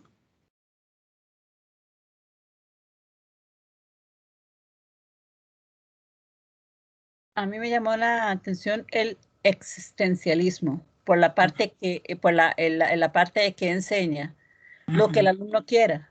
O sea, ah, si yo quiero aprender de esa planta, ese va a ser mi foco de interés y nadie me ah, puede sacar de ahí, eso es lo que quiero aprender, ajá, por decir un ejemplo. perfecto. Dale un segundito ahí, espérate. En ese caso, una pregunta, Katia. ¿Usted ha escuchado hablar de la escuela laboratorio? Sí, Sí, inclusive aquí en San Ramón hay como 2 escuelas exacto, laboratorios. exacto. La escuela laboratorio a nivel curricular, lo voy a decir muy simple, es algo muchísimo más complejo, pero en simple, ellos utilizan como fundamento para enseñarle al alumno sus intereses. Entonces, por ejemplo, si el chico o la chica le interesan mucho los dinosaurios, ¿verdad? Y solo quiere escuchar sobre dinosaurios, yo agarro los dinosaurios, pero a partir del conocimiento o de todo lo que sabe sobre los dinosaurios, yo voy desarrollando elementos de español, de matemáticas, de estudios sociales, de cívica, de arte. Entonces, yo tomo lo que el estudiante quiere aprender, que supuestamente son los dinosaurios, ¿verdad? Y a partir de ahí despliegue, ¿verdad? Un conjunto de estrategias didácticas y pedagógicas para a partir de un interés de lo que él quiere, empiezo a que él desarrolle todo lo demás y él no lo siente tan agresivo. ¿Verdad? Entonces, eso primero le hace, bueno, y aparte que la escuela de laboratorio son grupos muy reducidos y no trabajan por ciclos, sino por edades. Es interesantísimo. Entonces, a partir de ahí, yo empiezo, ¿verdad?, a fortalecer todos esos elementos. Es el ejemplo que se me ocurre darle con respecto a este paradigma. Cuando Ok, yo sea, si yo interesante. vuelvo, si yo encarno, si la encarnación existe, me gustaría ser un niño y que ojalá mis padres me puedan enviar ahí. Me parece una forma muy bonita de aprender. Sí, yo había escuchado escuela laboratorio, pero así, siendo honesta, no sabía Ujú. cómo enseñaban. Entonces ya me gustaría pedir permiso para para ir a observar una clase. Y de hecho, las aulas no son rectangulares. Por ejemplo, la que está en San Pedro es hexagonal. Eso es otra cosa que a mí me llamó mucho la atención cuando estuve haciendo por allá una investigación. Ok. Ujú. Eso es bastante interesante. ¿A alguien más le llamó la atención alguna otra? Si no, yo continúo. Yo sé que es martes y el cuerpo lo sabe. Sí, perdón, a mí me llamó la atención el empirismo, Ajá, este, particularmente lo que es, bueno, esos dos enunciados, estímulo, respuesta y esfuerzo, Y dice cómo se enseña desde fuera a estimular. O sea, la palabra estímulo está muy relacionada al empirismo, Exacto, ¿verdad? exacto. Yo en mi caso, como soy profesor de música y particularmente de algunos instrumentos como la guitarra, el ukulele,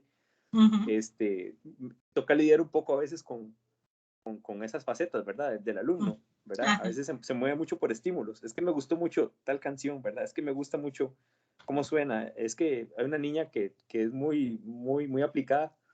Es que mi tía, su tía es la motivación de ella, ¿verdad? Y ellas cantan juntas y tocan ukulele juntas. Y entonces me llama poderosamente la atención, ¿verdad? Que el empirismo es, a veces también nosotros fuimos criados y yo no escapé a eso, en que el empirismo era malo, ¿verdad? Ajá, sí, sí. Entonces, me llama poderosamente la atención. Muchísimas gracias, Diego. Sí, correcto, efectivamente. Vea que aquí está muy importante ver la parte del estímulo, ¿verdad? Yo necesito un estímulo, una respuesta y reforzar. Si el estímulo es positivo, reforzar esa conducta, ¿verdad? Y eso viene desde afuera, siempre, ¿verdad? Entonces, eso es un elemento importante. Muchísimas gracias, Diego.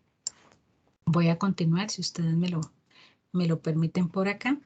Ya como para ir cayendo ya como en el capítulo 2, ¿verdad? Donde se habla de modelos educativos, que los modelos educativos realmente son esquemas de interpretación, es decir, yo voy a interpretar lo que está ocurriendo, ¿verdad? Dentro del proceso de enseñanza y algunos modelos educativos está el asociacionista, el de imitación, el cognitivista y el constructivista, que estábamos hablando de ellos hace un ratito. Entonces, los modelos educativos y los esquemas de interpretación, sobre todo el asociacionista, vean que está con un alto componente pasivo. Entonces, las acciones del estudiante están mediadas por impulsos y las situaciones o aprendizajes concretas se dan a partir de metas y para alcanzar estas metas hay que generar acciones correspondientes. Esto está muy asociado a lo que llamamos condicionamiento. Entonces, utilizando un poco el aporte de Diego, de lo que le llamó la atención, volvemos otra vez, ¿verdad? Hay un asunto que se enseña algo y hay que reforzar para que el estudiante aprenda, ¿verdad? Entonces está el condicionamiento clásico y el condicionamiento operante. Entonces, si el estímulo es positivo, la conducta queda grabada; si el estímulo es negativo, la conducta queda es descartada. Entonces, estas son formas de entender y hubo modelos educativos que respondieron a ese proceso. Continúo un poquitito más. Está el de imitación, que ese nos suena muchísimo más cercano, ¿verdad? Igual es pasivo. El sujeto, el estudiante, es pasivo totalmente dentro de estos modelos. Todos los procesos cognitivos están catalogados como sociales, busca el desarrollo de habilidades, de actitudes, de factores conscientes como respeto o aceptación de alguna norma. Están muy relacionados con el inconsciente. Algunos procesos que se dan son como la competitividad y la insatisfacción, y está muy relacionado con procesos instintivos de momentos específicos, ¿verdad? Y está muy marcado por el entorno. Entonces, aquí este sujeto es un sujeto pasivo que sencillamente va reproduciendo ciertos procesos que se le van inculcando de manera progresiva. Continúo por ahí. Disculpe que acá vaya un poquitito rápido, pero esos son ya elementos que ustedes han visto, sobre todo a nivel de pedagogía. Tenemos el modelo educativo cognitivista, ¿verdad? Que está muchísimo más asociado al desarrollo, ¿verdad? Cognitivo del ser humano. Acá nuestro papel es muchísimo más activo, ¿verdad? Interactuamos con el entorno, con la persona docente, con nuestros pares, y acá se da un proceso de construcción y regulación, y lo que busca este modelo es el desarrollo de habilidades cognitivas. El docente es la persona encargada de generar, lo que decíamos hace un rato, las estrategias para yo fortalecer todos mis procesos mentales, y el estudiante es protagonista del proceso, es decir, se le toma en cuenta, se le consulta, se va midiendo si realmente está desarrollando esas habilidades o no. Y las actividades son diseñadas por el docente y está marcado por un alto componente creativo. En las anteriores, es como si yo siguiera, en los modelos anteriores, es como si yo siguiera una receta. En esta, para utilizar el ejemplo de la receta, no existe y yo voy interactuando y voy creando junto con el estudiante y los procesos que yo quiera ir desarrollando. El modelo constructivista, ¿verdad?, está asociado con el conocimiento y con la interacción del contexto social y físico.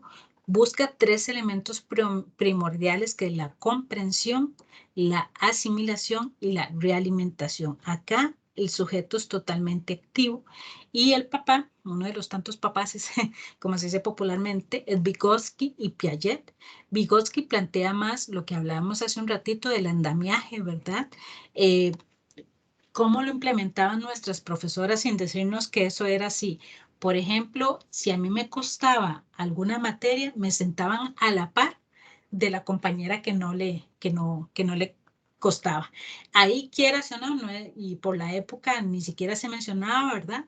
Pero era el medio por el cual un par me ayudaba a mí a la comprensión, a la asimilación y a la realimentación, ¿verdad?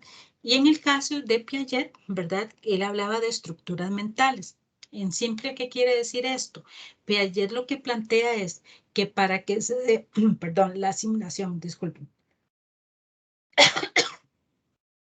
Para que se dé la asimilación o la acomodación o la equilibración, él decía que tenemos que estar, vamos a ver si utilizó el término, salirnos de nuestra zona de confort. Entonces, ¿cómo funciona nuestro cerebro? Él dice, si yo llego a un lugar y veo algo que no me parece que debe estar ahí, mi cerebro empieza, yo digo, a crujir, ¿verdad? Empieza, uy, ¿qué es esto? Entonces, inmediatamente mi cerebro lo que trata es de colocar eso que me está haciendo ruido en algún lugar. Como no lo logra, ¿verdad? Justamente en ese proceso en que mi cerebro no lo logra, es que se está dando el aprendizaje. Cuando el cerebro lo logra, lo acomoda, ¿verdad? Y ese sismo que se hizo en mi cerebro se va equilibrando y yo voy incorporando ese nuevo aprendizaje a mi estructura mental. Entonces, eso es lo que habla Piaget sobre las estructuras mentales. Por eso, yo siempre molesto en eso, por eso es importante de vez en cuando moverle el piso a los estudiantes, sacarlos de su zona de confort, tirarles algo que no saben, para provocar ese cosquilleo cognitivo. El término cosquilleo técnicamente no existe, ¿verdad? Pero es para ejemplificar, ¿verdad? Sacarlos de esa incomodidad. Y aquí tal vez la pregunta crítica que podríamos hacer es si nuestro sistema educativo realmente promueve esos sismos cognitivos. Regularmente no. Por la cara que está haciendo Katia, parece como que no, ¿verdad? Entonces, por ahí. Bueno, últimamente se está tratando, pero es un proceso que no se da de un año al otro. Correcto. Sino que es como la palabra lo dice, es un proceso.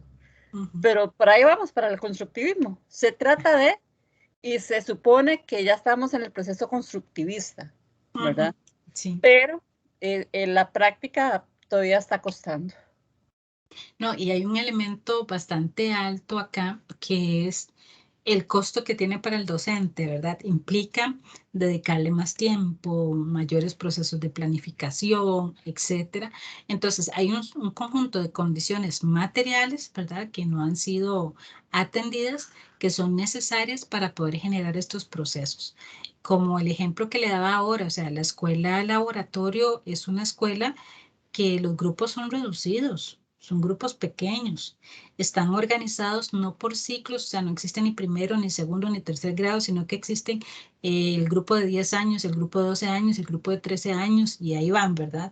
Entonces también son formas que para poder detonar estos modelos educativos implica cambiar las condiciones en cómo se están dando las clases, ¿verdad? Entonces voy a citar un poco a Carmen Lira. Ella decía que no se puede educar con hambre, ¿verdad? Entonces, justamente hay instituciones en donde los chicos y chicas llegan con hambre. Hay instituciones en donde la infraestructura no promueve ningún tipo de aprendizaje. Yo cuando entré a trabajar, bueno, los primeros 2 años, al segundo año llegué a una institución que se llama, bueno, no importa, se llama la Unidad Pedagógica de Cuatro Reinas, en Tibás, y cuando yo fui a trabajar ahí me llamó la atención que yo llegué al aula y la pizarra tenía un hueco en el centro y yo podía ver 3 aulas después. Y me acuerdo que yo le dije a la directora que vino un periodo de pruebas, ¿verdad? Y había que hacer un examen y yo le dije que necesitaba sacar copias y ella me dijo, no, monte el examen en papelógrafo, los pegan a pizarra y que ellos lo hagan, ¿verdad? Entonces son un montón de condiciones, ¿verdad? Eso por citar algunos ejemplos, ¿verdad? Pero yo sé que no he sido la única educadora que le ha tocado dar clases en las condiciones más adversas. Entonces, ¿cómo resuelvo yo o cómo implemento un sistema constructivista si no tengo un estudiante donde se siente? ¿Verdad? Entonces son esas cosillas, perdón por la noción crítica, ¿verdad? Pero que hay que tomar en cuenta antes de materializar estos modelos que tan lindos se ven en blanco y negro. Pedagogías de la esencia, ¿verdad? Prácticamente lo que van a hacer cada una de ellas es fortalecer algún elemento del ser humano. Por ejemplo, la pedagogía tradicional, que es que yo creo que casi todos nosotros a nivel de primaria fuimos víctimas, pero también fue necesario. Yo soy de la teoría que la memoria es necesaria para detonar aprendizajes. Se nos promovía mucho el desarrollo de la memoria, dominar ciertos elementos básicos y eran metodologías donde nos decían, aprendas esto y ya, ¿verdad? Por ejemplo, en mi caso, lo que se me viene ahora a la cabeza es todo lo que implica, que lo mencionaba ahora Katia, el asunto de la matemática, ¿verdad? Uno se aprendía un procedimiento de memoria, ¿verdad? No era porque usted lo estaba comprendiendo, ¿verdad? Yo lo logré comprender ya posterior, que me imagino que ya lo que diría Piaget ya fue cuando mi estructura mental maduró y yo entendí, ay, por aquí era que brincaba la liebre, ¿verdad? Pero fue muy a posterior, no fue en el momento.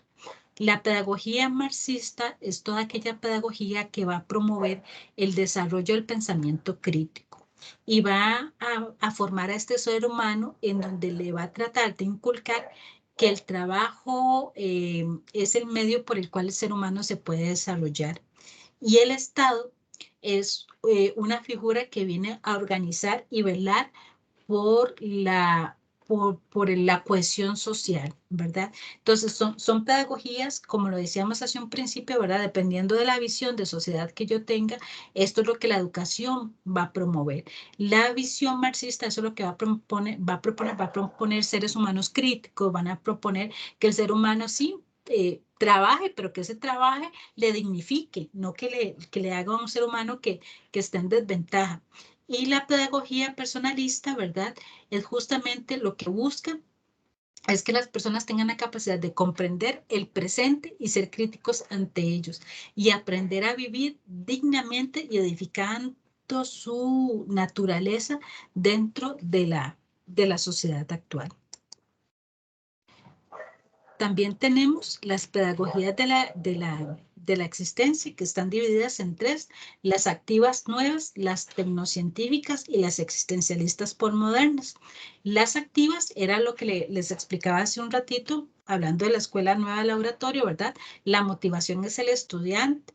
Se generan procesos a partir de que se comprenden las actitudes y las acciones libres que ejerce el estudiante y la escuela se une a la comunidad.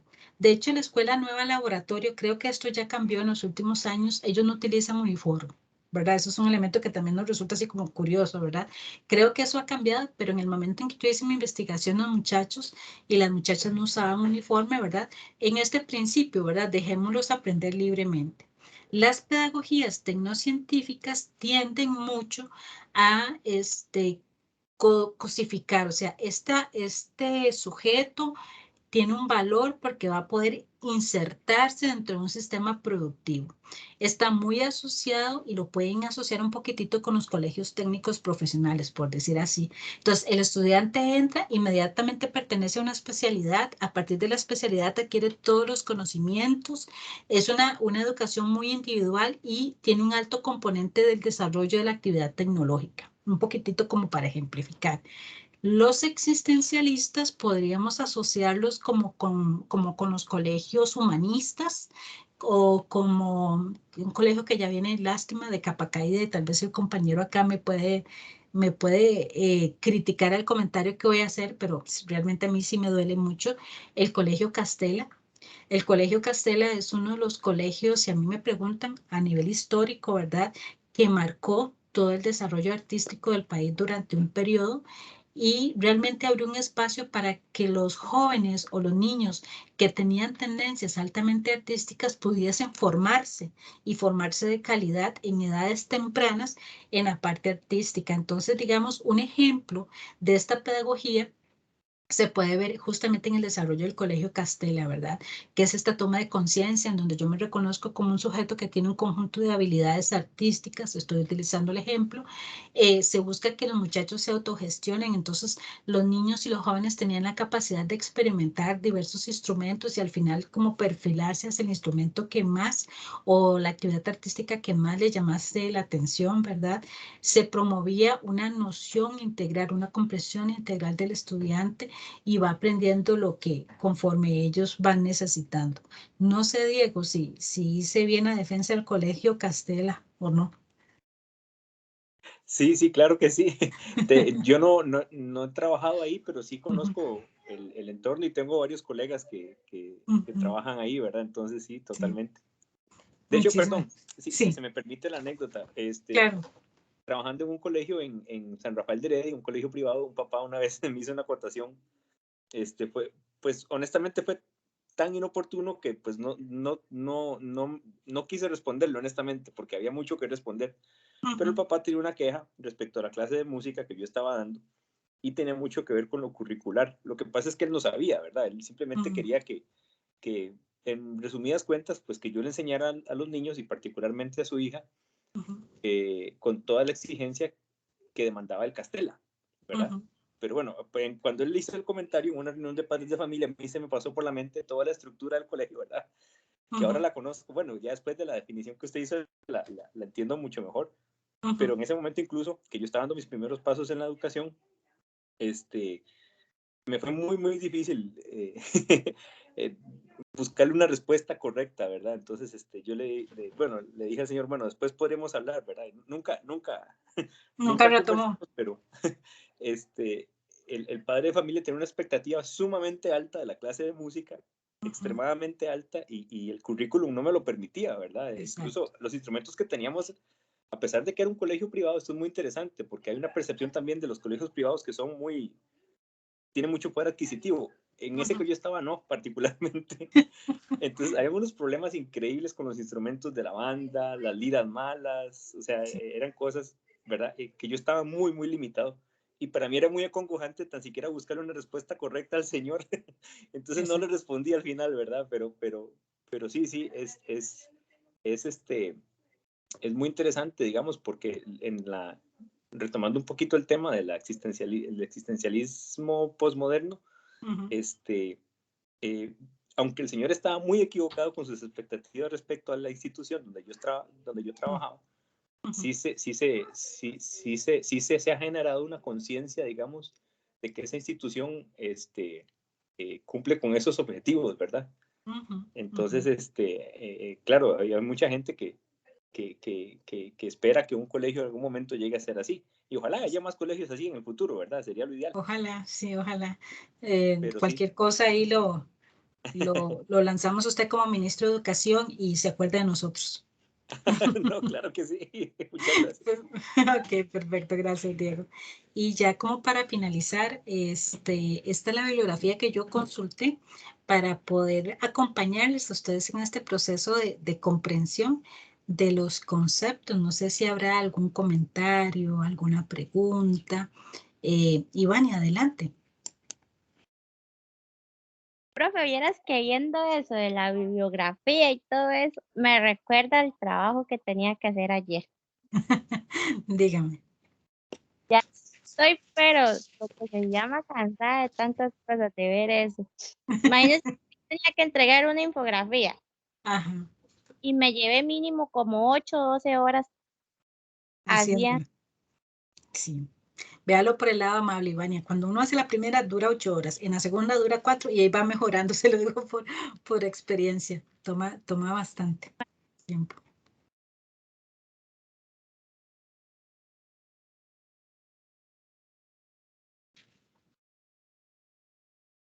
¿Alguna otra consultita con respecto a la tutoría, algún trabajo? Ustedes me dicen. Y en caso, sí, La pregunta clásica. Sí. Plata no tengo. ¿Ah? Plata no tengo. No. La pregunta clásica. ¿El material, el PowerPoint, lo podremos obtener o va a estar disponible? ¿Y la grabación? La grabación queda aquí en el canal de Teams, ¿verdad? Ustedes ya como, usted ingresó por medio del enlace o está dentro del curso. En Teams a usted le sale el curso, la tutoría. Bueno, la verdad, Jenny, ya estaba tan frustrada que no me acuerdo con qué entré.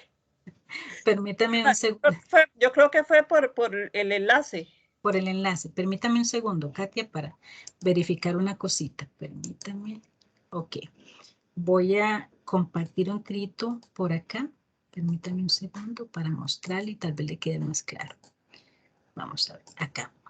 Ok, aquí están viendo 3 grupos que yo tengo en Teams, ¿correcto? Este es el grupo de ustedes. Entonces yo ingreso acá.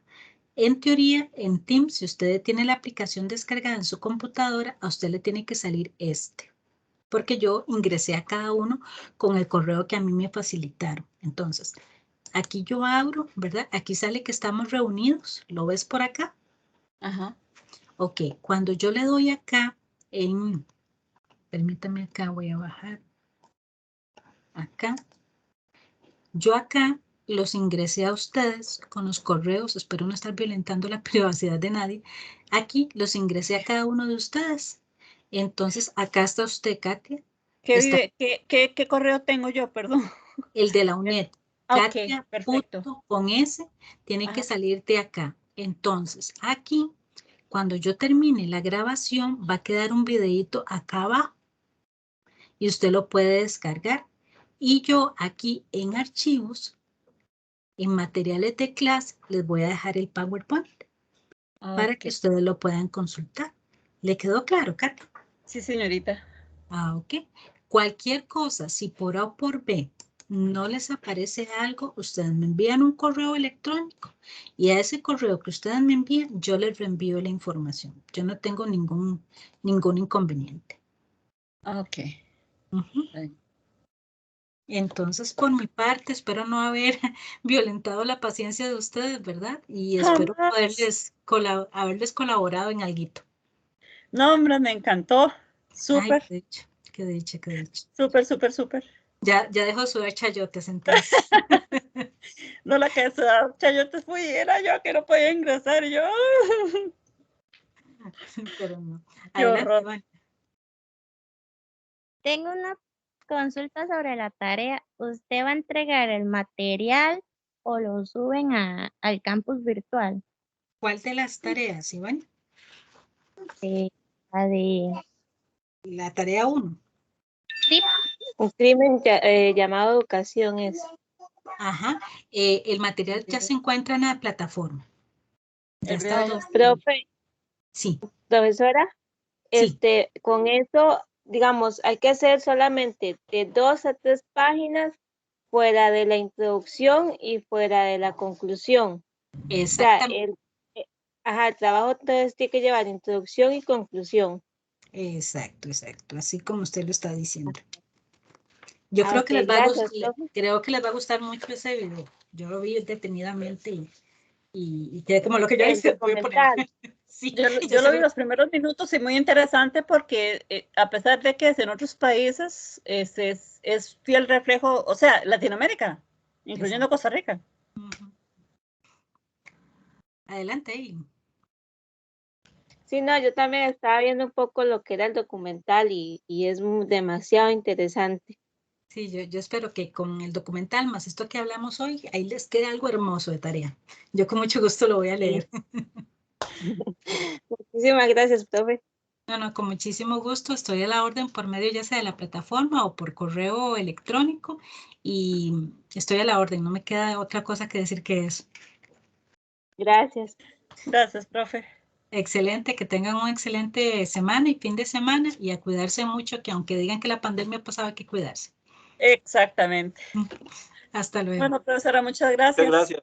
Muy Hasta lindo. luego. Buenas noches. Con mucho gusto. Hasta luego.